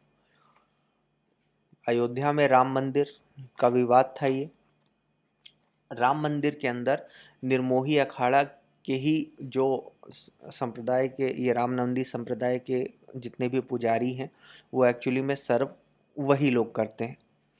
तो ये निर्मोही अखाड़ा से याद रखना चाहिए आपको कि ये रामनंदी संप्रदाय के अंदर में ही आता है। नेक्स्ट लाइन में अगर आप देखें तो they perform meditation and follow strict asterisk practices, यानी कि ये ध्यान भी करते हैं और बहुत ही मतलब इनकी जो तपस्वी प्रैक्टिसेस वगैरह होती हैं ये बहुत स्ट्रिक्ट होती हैं और बहुत प्रॉपरली इसको फॉलो करते हैं। They settled in Gangetic plains, ये तो हमको वही निर्मोही अखाड़ा अगर आपको याद होगा तो लोकेशन ऑटोमेटिकली याद हो जाएगी, वो सब गैंगेटिक प्लेन्स का इलाका है। इनके दो सब ग्रुप हैं, एक त्यागी और एक नागा। ठीक है, ये नागा साधु वाले नागा नहीं है, कंफ्यूज मत होना। इनके सब ग्रुप्स भी दो हैं, त्यागी और नागा, बट नॉट नागा साधुस, वो अघोरी के अंदर आते हैं। तो त्यागी वो ग्रुप है जो तपस्वी ग्रुप है, ठीक है, जो स्ट्रिक्ट रिचुअल्स पूजा पाठ ये सब फॉलो करता है। नागा एक्चुअली में इनके अंदर एक मिलिटेंट ग्रुप है, ठीक है, जो क्या कहते हैं आपके तरह तरह की युद्ध कला वगैरह ये सब चीज़ों में पारंगत है। तो ये थे दो इम्पॉर्टेंट सबसेक्ट्स, ठीक है, पहला वरकारी पंथ और दूसरा रामनंदी संप्रदाय। आगे बढ़ते हैं। तीसरा वैष्णविज्म के अंदर तीसरा जो सबसेक्ट आता है वो है आपका ब्रह्मा संप्रदाय, ठीक है। इसको ब्रह्मा जी से कनेक्ट करने की गलती मत करना, ठीक है। ये वैष्णविज्म का संप्रदाय है, ये ब्रह्मा जी को फॉलो नहीं करता, ठीक है। सबसे पहली लाइन देखो, और इसमें ना आपको ये फोटो ऊपर वाली देखिए, इसमें आपको चैतन्य महाप्रभु दिख रहे होंगे, उनके बारे में भी अभी बात करेंगे। सबसे पहले यहाँ पे लाइन देखिए, सबसे पहली लाइन कहती है it is related with Lord Vishnu the creator of universe, ठीक है। देखो एक्चुअली में इसको ब्रह्मा संप्रदाय क्यों कहा जाता है, उसके पीछे की स्टोरी मैं आपको बता देता हूँ। इसकी पीछे की स्टोरी ये है कि ये, ठीक है, लॉर्ड विष्णु को फॉलो करते हैं, लेकिन लॉर्ड विष्णु के में भी पर्टिकुलरली लॉर्ड विष्णु के अवतार कृष्ण जी को ये फॉलो करते हैं। और ब्रह्मा संप्रदाय इसका नाम इसलिए रखा गया क्योंकि ऐसा माना जाता है कि ज्ञान की बातें बहुत सारी लॉर्ड विष्णु सॉरी कृष्णा जी ने ब्रह्मा जी को बताई, और ब्रह्मा जी ने उसे नारद मुनि को बताया, नारद मुनि ने उसे फिर वेद व्यास को बताया, वेद व्यास जिन्होंने पूरे वेदास को कंपाइल किया, और वहाँ से वेद व्यास ने इनको माधवाचार्य, ठीक है, जो कि इसके फाउंडर थे, उनको बताया। तो ये सीरीज देखना, कृष्ण जी ने ब्रह्मा जी को बताई, ब्रह्मा जी ने नारद मुनि को बताया, नारद मुनि ने वेद व्यास को बताया जिन्होंने वेदास को कंपाइल किया, और वेद व्यास ने माधवाचार्य को बताया जो कि इसके फाउंडर हैं। तो क्योंकि ब्रह्मा जी वो पहले व्यक्ति थे जिन्होंने इसको फॉरवर्ड करने का काम किया, तो इसलिए देखो कृष्ण जी को सुप्रीम लॉर्ड माना गया, जो कि प्रवचन जिन्होंने दिया और ब्रह्मा जी ने सुना, और वहां से इस चीज को उन्होंने आगे फॉरवर्ड करना चालू किया। ब्रह्मा से क्या कहते हैं, नारद, नारद से वेद व्यास, वेद व्यास से माधवाचार्य। तो क्योंकि वो पहले पर्सन थे जिन्होंने इसको फॉरवर्ड करना चालू किया, इसलिए इस संप्रदाय का नाम ब्रह्मा संप्रदाय। उनको उनके क्या कहते हैं, एज अ ट्रिब्यूट कह सकते हैं आप, ठीक है। तो चलिए लाइन देखते हुए चलते हैं। It is related with Lord Vishnu the creator of universe, ठीक है, माधवाचार्य वॉज इट्स फाउंडर, ठीक है, ये वही माधवाचार्य हैं जिनको वेद व्यास ने फॉरवर्ड किया था।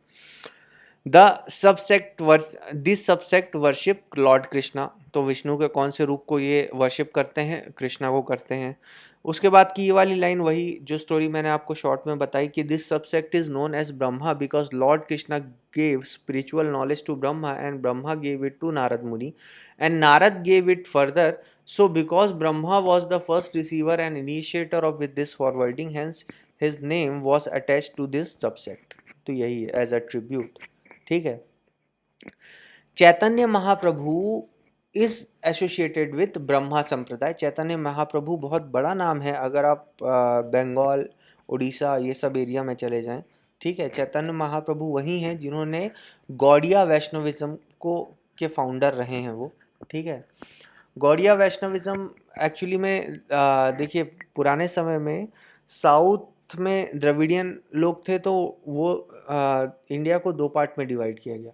नॉर्दर्न पार्ट को कहा जाता था गौड़िया और साउदर्न पार्ट को कहा जाता था द्रविडियन। ठीक है, तो गौड़िया वैष्णविज्म वो था जो बंगाल से स्टार्ट हुआ था। बंगाल में चैतन्य महाप्रभु रहते थे और वहाँ से उन्होंने इस चीज़ को, ठीक है, सबसे पहले यहाँ से उन्होंने शुरुआत की थी। एक बहुत क्या कहते हैं, इंटरेस्टिंग फैक्ट है, आपने वो भजन सुना है, हरे कृष्णा हरे कृष्णा हरे कृष्णा हरे हरे।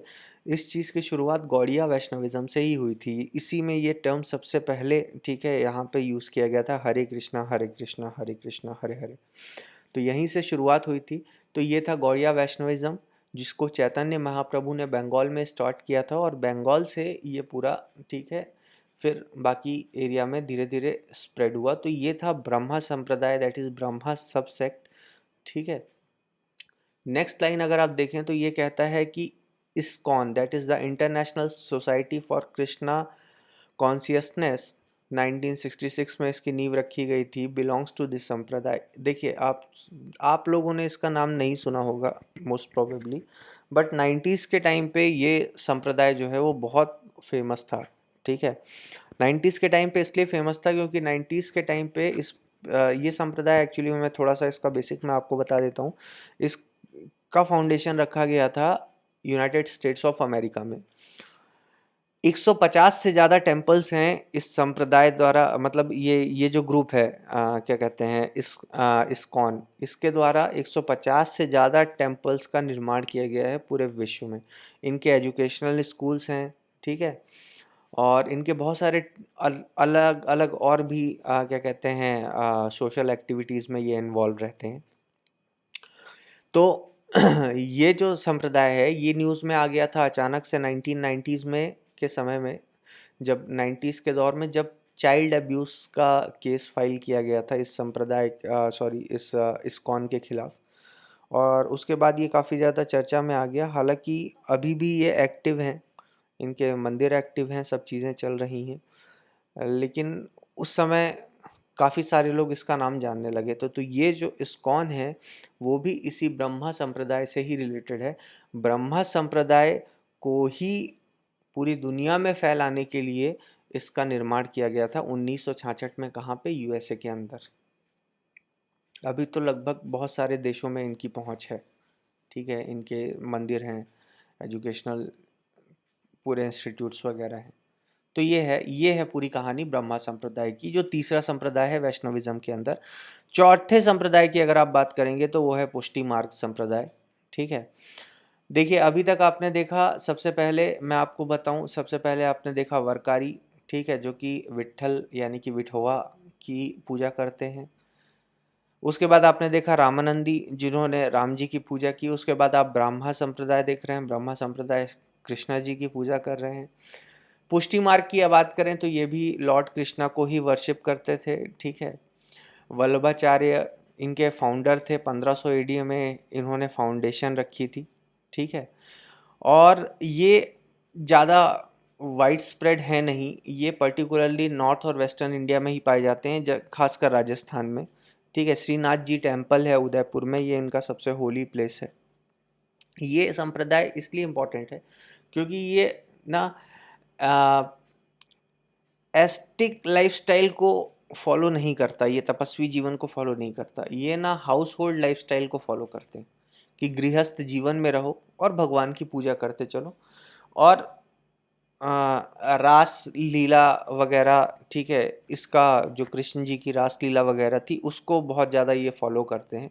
तो क्या कहते हैं, देखिए अभी एक इंटरेस्टिंग चीज़ आपको देखने मिलेगी कि ज़्यादातर संप्रदाय जो आपको मिलेंगे ना, उसमें आपको अभी तक राम जी के फॉलोअर्स एक ही मिले हैं, रामानंदी वाले। अभी कृष्ण जी के फॉलोअर्स जो हैं वो क्या कहते हैं, 3 मिलेंगे, अभी आगे और आएंगे, एक संप्रदाय की बात करेंगे तो हम।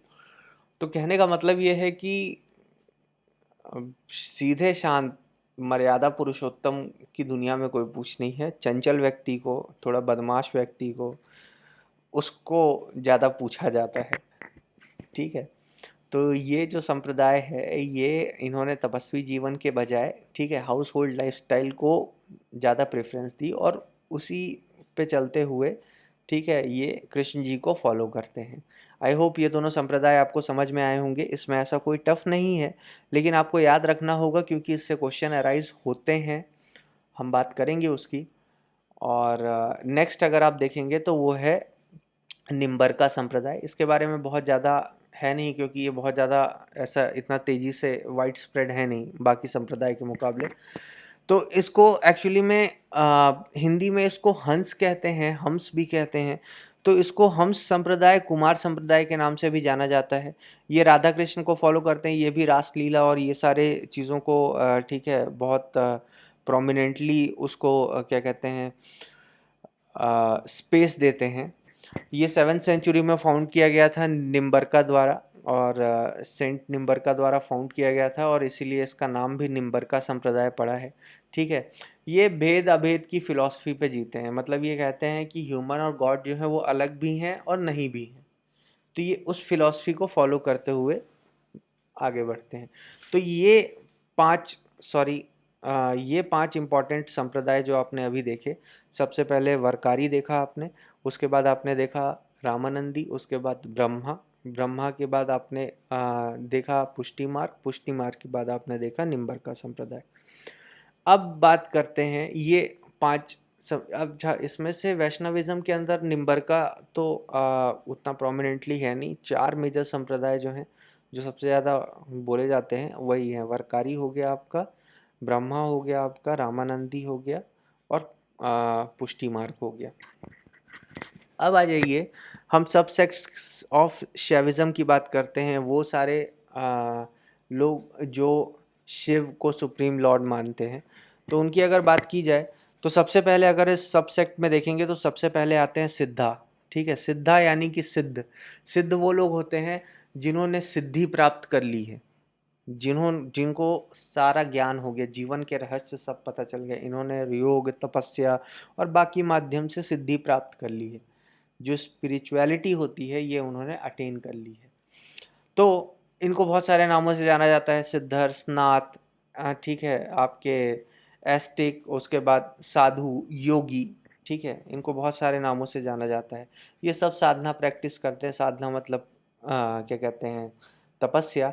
और इनका ये मानना है कि they attain physical immortality by spiritual perfection. ठीक है, यानी कि इन जनरल कहा जाए तो साधना वगैरह के माध्यम से इन्होंने फिजिकल इमोर्टैलिटी अटेन कर ली है, ऐसा इनका मानना है। इनका माना जाता है, इस क्या कहते हैं, सिद्ध लोगों द्वारा माना जाता है कि साधना वगैरह के माध्यम से फिजिकल इमोर्टैलिटी अचीव की जा सकती है। और ऐसा मतलब इस पंथ के लोग मानते हैं कि कई सारे सिद्ध लोगों ने ऐसा किया भी है। ठीक है, और फिर मोक्ष की प्राप्ति की है। तो ये सबसे पहली कम्युनिटी है, कम्युनिटी नहीं, सबसेक्ट की अगर हम बात करेंगे तो ये सबसे पहला सबसेक्ट है सैविज्म के अंदर, जो है सिद्धा। ठीक है, दूसरा जो सबसेक्ट है वो है आपका नाथपंथी, सबसे लास्ट, सबसे नीचे। ठीक है, राइट मोस्ट कॉर्नर में देखिए तो आपको मिलेंगे ये नाथपंथी। इनको सिद्धांत के नाम से भी जाना जाता है। ठीक है, ये गोरखनाथ और मत्स्येंद्र नाथ की टीचिंग्स में, ठीक है, को फॉलो करते हैं। गोरखनाथ देखिए ये आदिनाथ को फॉलो करते हैं, जो कि एक फॉर्म है शिव का। ठीक है, शिव जी का ही एक फॉर्म है। गोरखनाथ, मत्स्येंद्र नाथ जो थे वो गोरखनाथ के गुरु थे, और ये योग साधना और बाकी चीज़ों पे बहुत ज़्यादा बिलीव करते हैं। और क्या कहते हैं, आप देखेंगे तो दे यूज़ हठ योगा टेक्निक। हठ योगा मतलब कि फोर्स योगा। एक्चुअली में आप लोग अभी बहुत सारे लोग वेट लॉस करने के लिए योगा के बहुत सारे आसन करते हैं, तो उसमें से बहुत सारे आसन जो होते हैं वो हठ योगा के ही होते हैं। ठीक है, यानी कि ऐसे योगास जिसमें फोर्स लगता है, तो वो सारे योगास जो हैं, अच्छा ज़रूरी नहीं है कि हठ योगा के अंदर सारे योगा जो हैं वो फोर्स वाले आते हैं। कुंडलिनी कुंडलिनी योगा जो होता है वो मेडिटेशन का एक फॉर्म है जिसमें अपनी कुंडलियों को जागृत किया जाता है। अगर आपको याद नहीं होगा तो जितने लोगों ने शक्तिमान देखा होगा तो शक्तिमान जो है वो योग के माध्यम से अपनी सारी इंद्रियों को जागृत करता है और उसके पास सुपर पावर्स आ जाती हैं। तो वो एक्चुअली में ये किसके द्वारा पॉसिबल है, ये कुंडलिनी योगा के द्वारा पॉसिबल है और वो भी हठ योगा का ही एक क्या कहते हैं पार्ट है। तो इसलिए इन लोग ये जो होते हैं नाथपंथी लोग जो कि गोरखनाथ और मशतेंद्रनाथ कहा जाता है जो कि गोरखनाथ जी के गुरु हैं।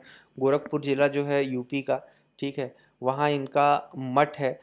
योगी, अब देखो एकदम सिंपल अगर देखना है ना कि ये नाथपंथी के लोग कौन होते हैं तो योगी आदित्यनाथ जो हैं आपके उत्तर प्रदेश के सीएम, आप उनको देख लीजिए, वो नाथपंथी सेक्ट से ही बिलोंग करते हैं। ठीक है, गोरखनाथ मंदिर के ही वो गुरु रहे हैं और वहाँ से ही उनका पूरा पॉलिटिकल कैरियर चालू हुआ है। तो वो एक्चुअली में नाथपंथी, तो उनकी वेशभूषा आप देख लीजिए कि वो कैसे कपड़े पहनते हैं, ठीक है, कैसे रहते हैं। तो वो पूरा नाथपंथी के लोग, ठीक है, नाथपंथी में दो तरह से, एक या तो कई लोग क्या कहते हैं बालों को शेव करा के रखते हैं, कई लोग जूड़ा भी रखते हैं, तो दोनों चीज़ें होती हैं। और इसी तरह की वेशभूषा जिसमें धोती पहनते हैं, ठीक है, ऊपर एक शॉल टाइप की एक पतली चादर नुमा उसको लपेटे रहते हैं, ठीक है, कपड़े को। तो नाथपंथी जो लोग हैं और ये योगा करते हैं, खासकर हाथ योगा जिसको कहा जाता है, जो कि फोर्स योगा होता है। कुंडलिनी, जैसे कि आप इस इमेज में देखिए, ये जो क्या कहते हैं पोस्चर है, सबसे नीचे वाली इमेज देखिए, ये जो पोस्चर है ये कुंडलिनी का पोस्चर है। कुंडलिनी योगा से अपनी इंद्रियों को जागृत करने का पोस्चर है। इसके द्वारा ये साधना जो होती है योगा वाली, इससे सुपर पावर्स जो होती हैं वो क्या कहते हैं उसकी प्राप्ति होती है। They wear loin cloths and dhotis and sometimes cover themselves with ashes. कई टाइम पे ये अपने आप को भभूत से भी अपने आप को क्या करते हैं कि कवर करते हैं, माथे पे लगा लेना, शरीर पे लगा लेना। द योगी आदित्यनाथ की कुछ फोटोज़ जो जिसमें वो पूजा कर रहे हैं गोरखनाथ मंदिर के अंदर, उसमें आपको दिख जाएंगी ये सारी चीज़ें, ठीक है। दीज मॉन्क्स आर वॉन्डरर्स, ये एक जगह रहने वाले लोग नहीं हैं, ठीक है। देखिए प्रेजेंट में बहुत सारे चेंजेस आ गए हैं, आप उसको योगी जी से कंपेयर मत कीजिएगा, बट नॉर्मली ये एक जगह रुकने वाले लोग नहीं रहते थे, ये भ्रमण करते रहते थे, भ्रमण करते रहते थे और अपने, ठीक है, क्या कहते हैं टीचिंग्स को हर जगह फैलाते हुए चलते थे। और अगर मान लीजिए अगर ये एक जगह कहीं पे रुकते थे, ठीक है, तो ये एक आग जलाते थे जो कि कंटिन्यू कई समय तक जलती थी, जो पवित्र आग होती थी जिसको धूनी कहा जाता था। और धूनी बुझते ही ये अपनी क्या कहते हैं यात्रा वापस चालू कर देते थे। तो ये थे नाथपंथी वाले लोग। योगी आदित्यनाथ इसका एग्जाम्पल हैं जिनको आप देखते हुए, और कोई भी और डाउट हो कि वो कैसा कपड़ा पहनते हैं, कैसी वेशभूषा है, ये सब चीज़ें आप वहाँ से क्लियर कर सकते हैं।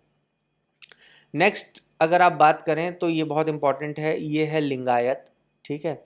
साउथ इंडिया में कर्नाटका के पास बहुत प्रोमिनेंट क्या कहते हैं ये पूरा सबसेक्ट है।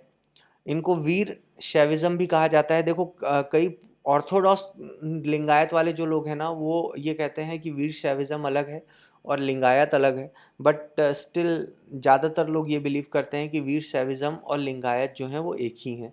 ये भी मोनोथिज़म में बिलीव करते हैं। मोनोथिज़म का मतलब आपको पता है, ओनली वन गॉड, उसके अलावा कोई और गॉड नहीं है। अच्छा, ये जो वर्शिप करते हैं भगवान की, लॉर्ड शिवा की, वो इन द फॉर्म ऑफ लिंगा करते हैं, ठीक है। तो सबसे ऊपर वाली इमेज देखिए तो उसमें आपको एक शिवलिंग दिख रहा होगा। तो ये एक्चुअली में इन द फॉर्म ऑफ लिंगा जो है वो शिव जी की पूजा करते हैं।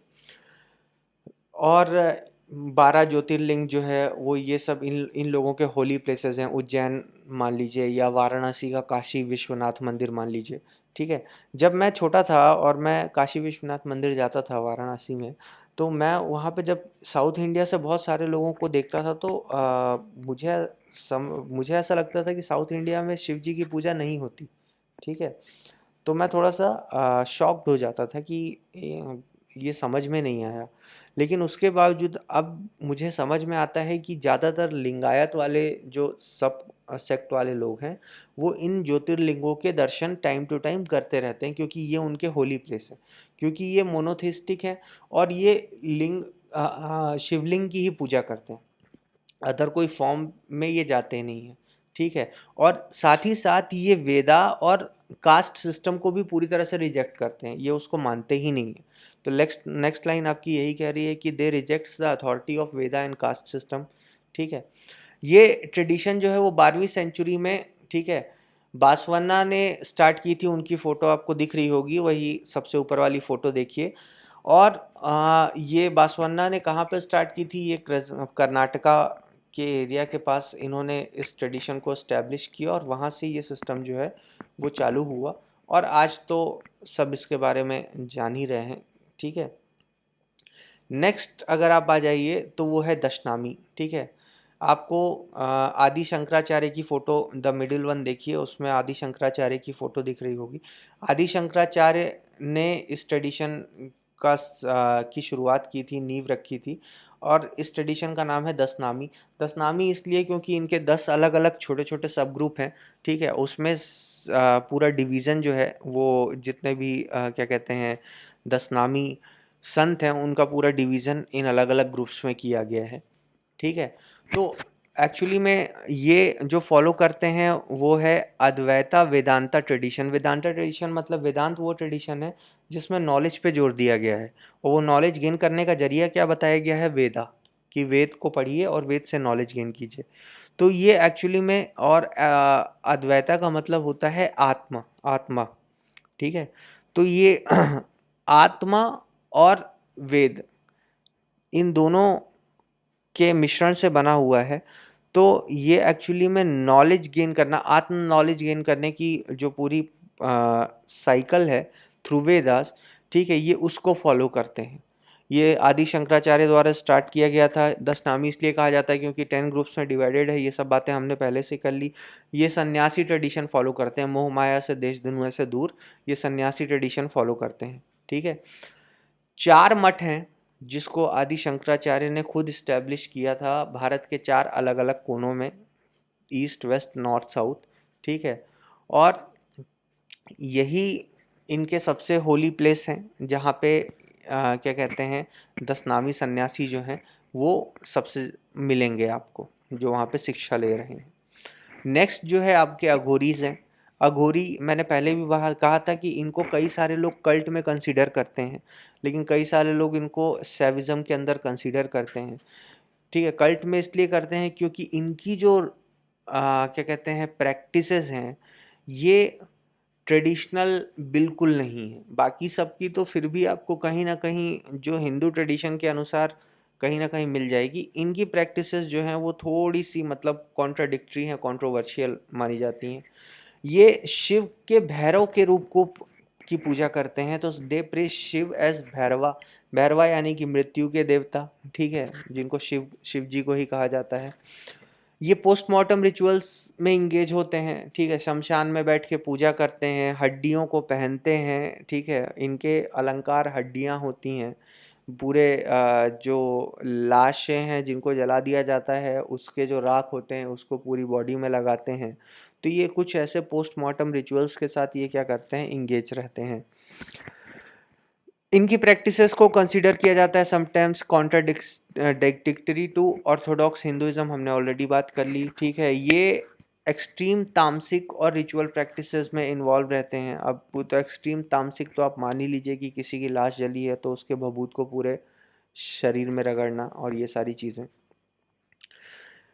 बाबा कीनाराम स्थल Varanasi is the main pilgrimage of Aghoris. ठीक है। तो ये बाबा कीनाराम के बारे में पहले जान लीजिए। बाबा कीनाराम वो थे जिन्होंने इस ट्रेडिशन की शुरुआत की थी। ठीक है। वही फाउंडर रहे। तो वो वाराणसी से बिलोंग करते थे।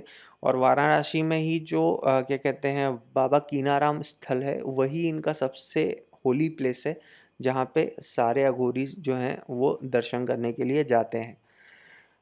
ठीक है। They are monotheistic. ठीक है। तो ये तो है ही, ये भी मोनोथिस्टिक है। ज़्यादातर जितने भी आपको देखो ये कॉमन है, इसमें ज़्यादा दिमाग लगाने की ज़रूरत नहीं है।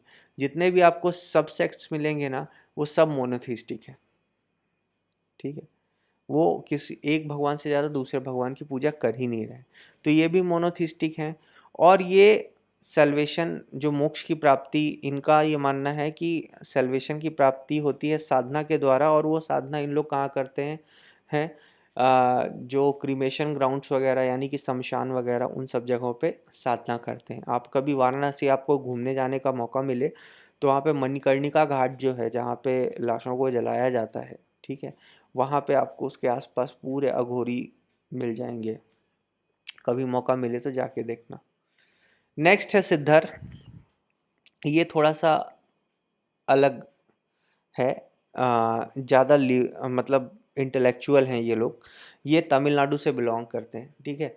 18 मेन सिद्धर माने जाते हैं अकॉर्डिंग टू दिस ट्रेडिशन, ठीक है। ये भी मोनोथिस्टिक हैं और ये आइडल्स को कंडेम करते हैं, ठीक है। यानी कि ये भी मूर्ति पूजा, चित्र पूजा, ये सब चीज़ों से को मतलब ये भी इससे दूर रहते हैं, ठीक है, या विरोध करते हैं, कंडेम करते हैं उस चीज़ को।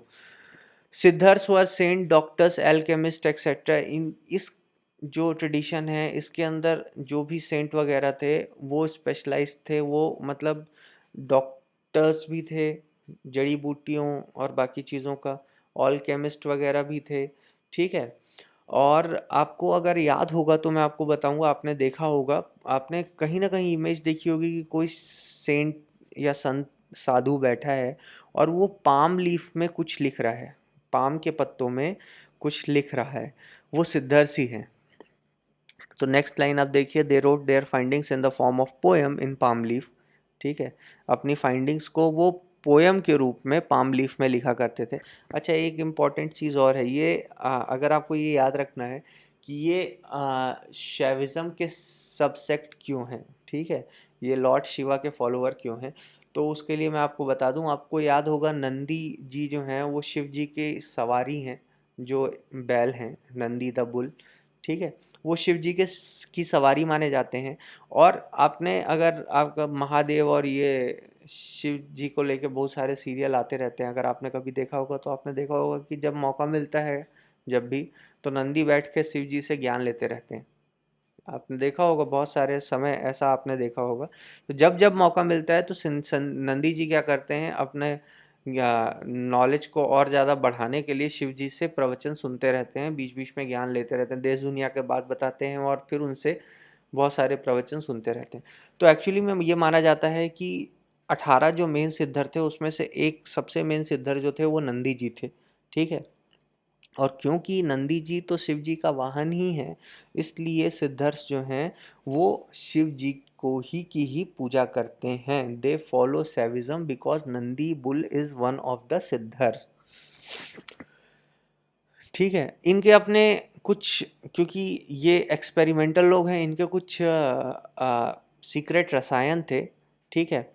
और उस रसायन के उपयोग से, सीक्रेट रसायन मतलब कि कुछ सीक्रेट केमिकल्स वगैरह थे, और उन सीक्रेट रसायन और केमिकल्स के इस्तेमाल द्वारा ये स्पिरिचुअल परफेक्शन को अटेन करते हैं, ठीक है। तो इनके स्पिरिचुअल परफेक्शन को अटेन करने का तरीका थोड़ा सा अलग है। ये भी मेडिटेशन करते हैं, ऐसा नहीं है, इनके इनके भी जो कम्युनिटी, सॉरी, जो ट्रेडिशन है, इसमें मेडिटेशन और प्राणायाम सबसे प्रोमिनेंट था। प्राणायाम एक्चुअली में यहीं से आया है।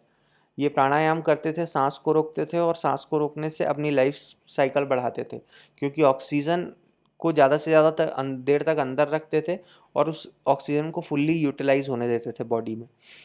तो ये योग, प्राणायाम, ये सब भी करते थे, लेकिन साथ ही साथ क्योंकि इनके अंदर मेडिसिनल नॉलेज भी थी, तो ये कई सारे ऐसे रसायन भी बनाते थे जिससे ये स्पिरिचुअल परफेक्शन अटेन करते थे। इनकी उम्र काफ़ी बढ़ जाती थी मोक्ष प्राप्ति तक के लिए। ऐसा कहा जाता है 150 साल, 200 साल तक कई साधु जो हैं वो जीवित रहे हैं, संत, ठीक है, सिद्धर्स के। अच्छा, वर्मन इनका ना एक क्या कहते हैं, बहुत इम्पोर्टेंट, वर्मन आज भी बहुत ज़्यादा फेमस है, ठीक है। सेल्फ डिफेंस का मार्शल आर्ट भी है वर्मन, और एक मेडिसिनल ट्रीटमेंट भी है जिसको वर्मन कहा जाता है। तो वर्मन भी इन्हीं की देन है। तो ये सारी चीज़ें हमने सिद्धर्स के बारे में पूरी कंप्लीट कर ली। ये सारे लोग थे जिनको कहा जाता था सिद्धर्स। आगे अगर बात करें तो नेक्स्ट जो आपका आता है वो आता है आपका अदर हिंदू ट्रेडिशन में सबसे पहले श्रॉटिज्म और उसके बाद शक्तिज्म। ठीक है, तो श्रॉटिज्म की 2 मिनट बात करेंगे, पहले शक्तिज्म की बात कर लीजिए।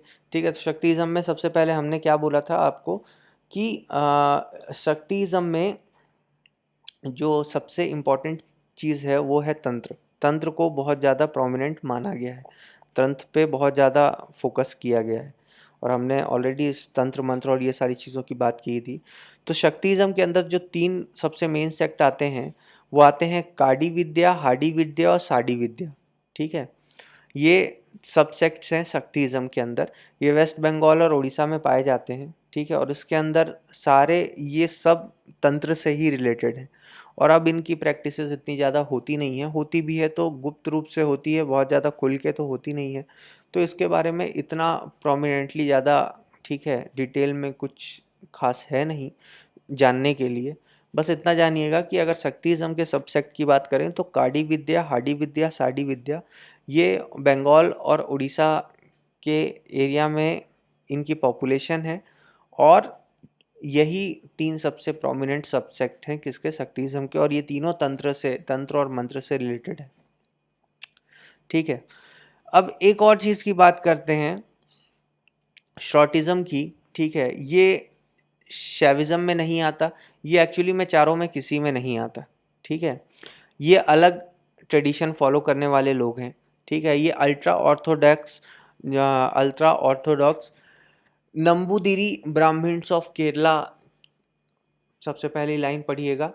ठीक है, तो केरला में पाने जाने वाले मतलब केरला के अंदर एक पॉपुलेशन है इनकी नंबूदिरी ब्राह्मण्स की।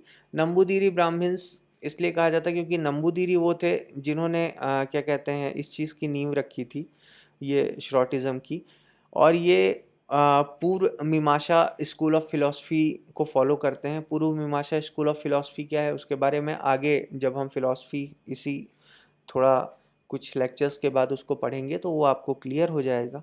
ठीक है, ये यज्ञ पे सबसे ज़्यादा फोकस करते हैं। दे हैव इम्पोर्टेंस ऑफ वैदिक सेक्रीफाइस, यज्ञ, यज्ञ यानी कि यज्ञ। ठीक है, तो ये एक्चुअली में ये ज़्यादातर चीज़ें जो वेदा के टाइम पे जब किसी भी भगवान को फॉलो नहीं किया जाता था, खासकर इंद्र को पूजा जाता था, लेकिन ये इंद्र को पूजने वाले भी नहीं है, ये सिर्फ क्या कहते हैं ईश्वर का आकार निराकार मान के और उनकी पूजा करने वाले लोग हैं किसके, यज्ञ के माध्यम से। ठीक है, और कुछ ऐसी एंशियंट, ठीक है, प्रैक्टिसेस हैं जिनको आज भी इन्होंने प्रिजर्व करके रखा है। ठीक है, जिसमें एक है सोमाग्यम, ठीक है, दूसरा है अग्निचयन। ये रिचुअल्स क्या हैं इसके बारे में हल्का सा मैं आपको बता देता हूँ। सोमाग्यम जो है वो ह्यूमन काइंड के लिए की जाने वाली एक बहुत बड़े स्केल में की जाने वाली एक यज्ञ है। ठीक है, और अग्निशयन में भी यज्ञ वगैरह होते हैं। इसमें एक्चुअली में बहुत बड़ा एक पक्षी बनाया जाता है जो कि यजुर्वेद के टाइम पे जिसका, ठीक है, क्या कहते हैं बहुत इम्पोर्टेंस था, उसको बनाया जाता है। 12 दिन ये पूरा अग्निशयन का पूरा रिचुअल चलता है। तो ये एक्चुअली में वो रिचुअल्स हैं जो आज के टाइम पे एग्जिस्ट करना लगभग बंद कर एक्सटिंक्ट हो गए हैं, लेकिन इन्होंने उस ट्रेडिशन को अभी भी, उन रिचुअल्स को अभी भी जिंदा रखा है। ठीक है, तो ये किसी गॉड पे बिलीव नहीं करते, ये एक्चुअली में वेदास वगैरह पे और निराकार ईश्वर पे बिलीव करते हुए इस ट्रेडिशन को फॉलो करते हैं। तो ये थे एक्चुअली में आपके ट्रेडिशन पूरे, जिसको हम कहेंगे कि हमने सेक्ट्स पढ़ लिया, सेक्ट्स के अंदर के सब सेक्ट्स को भी पढ़ लिया। ये सारी चीज़ें आई होप आपको क्लियर हुई होंगी। जितनी सिंपल भाषा में हो सके उतनी सिंपल भाषा में मैंने इसको समझाने की कोशिश की है। देखिए, इसके बाद जो समय आया आगे चल के, वो समय था आपका क्या कहते हैं जब मेडिवल पीरियड आ गया। तो अभी तो हमने एंशियंट पॉइंट ऑफ व्यू से चीज़ों को समझने की कोशिश की, थोड़ा सा यहाँ पे भी विचार डालते हैं। थोड़ा समय बीतने के बाद क्या हुआ कि मेडिवल एरा आया। मेडिवल एरा में मुगल की एंट्री होनी चालू हुई। मुगल की एंट्री जब चालू हुई तो धर्म परिवर्तन भी चालू हुआ, इस्लाम वगैरह ये सारी चीज़ें। तो ये सब चीज़ों को देखते हुए जब, और उसी समय बुद्धिज़्म और जैनिज़्म ये सब चीज़ें तो सब था ही। तो ये सब चीज़ों को देखते हुए हिंदुइज़्म को बचाने के लिए एक मूवमेंट चालू किया गया, वो मूवमेंट था भक्ति मूवमेंट। उसके बारे में हमारा एक सेपरेट लेक्चर होगा भक्ति और सूफी मूवमेंट का, अभी बस हल्का सा आपको नॉलेज होना चाहिए इसके बारे में। भक्ति मूवमेंट इज़ द मूवमेंट जिसमें हिंदुइज़्म को सेव करने के लिए और हिंदुइज़्म को स्प्रेड करने का ये पूरा मूवमेंट था। इसमें देखिए जो पुरानी जो ओल्ड टेक्स्ट थी वो सब संस्कृत में थी, ठीक है? चाहे कोई भी वेद ले लीजिए आप, चाहे आप पुराण ले लीजिए, ठीक है? ब्राह्मण ले लीजिए, ये सब टेक्स्ट जो थी संस्कृत में थी, इनको उठा के लोकल लैंग्वेज में कन्वर्ट करने का काम किया गया।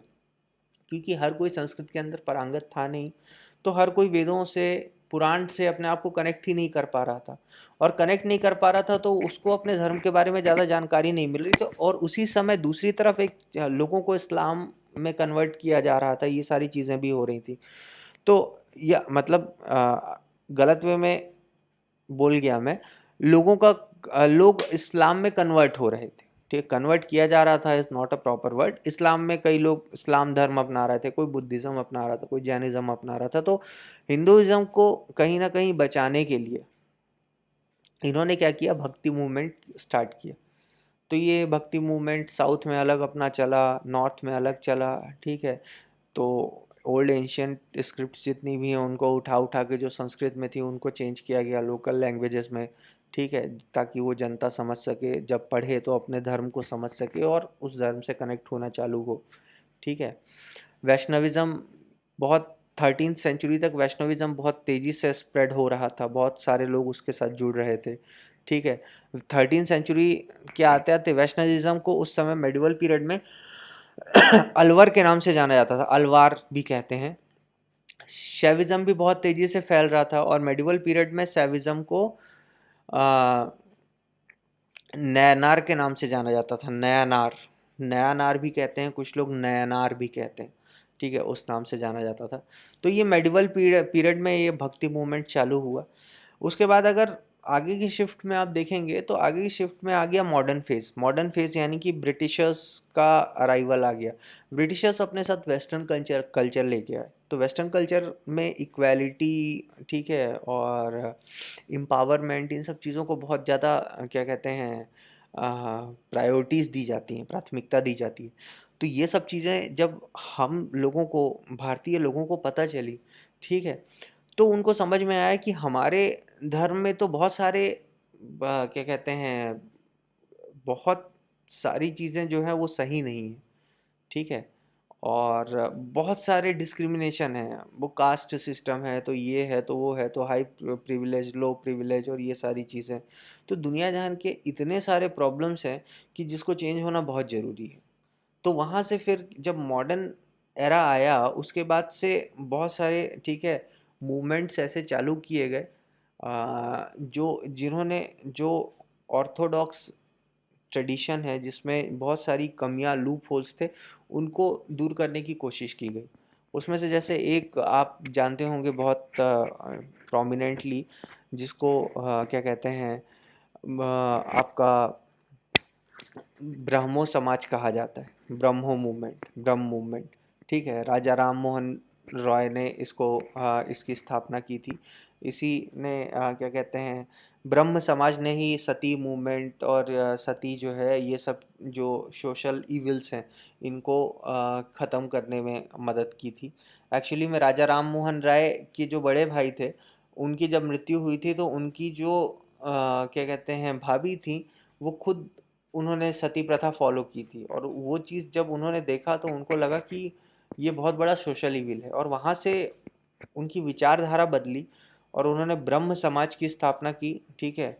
ब्राह्मो मूवमेंट जो है वो वहाँ से चालू हुआ 1828 से, और चीज़ें आगे बढ़ती गईं, कई सारी सोशल इविल्स जो हैं वो टूटती गईं। देवेंद्रनाथ टैगोर, जो रविंद्रनाथ टैगोर जी के फादर हैं, वो भी इस क्या कहते हैं, समाज में जुड़े, बहुत प्रोमिनेंट फिगर बने। ये सब चीज़ों के बारे में हम कल के लेक्चर में चर्चा करेंगे।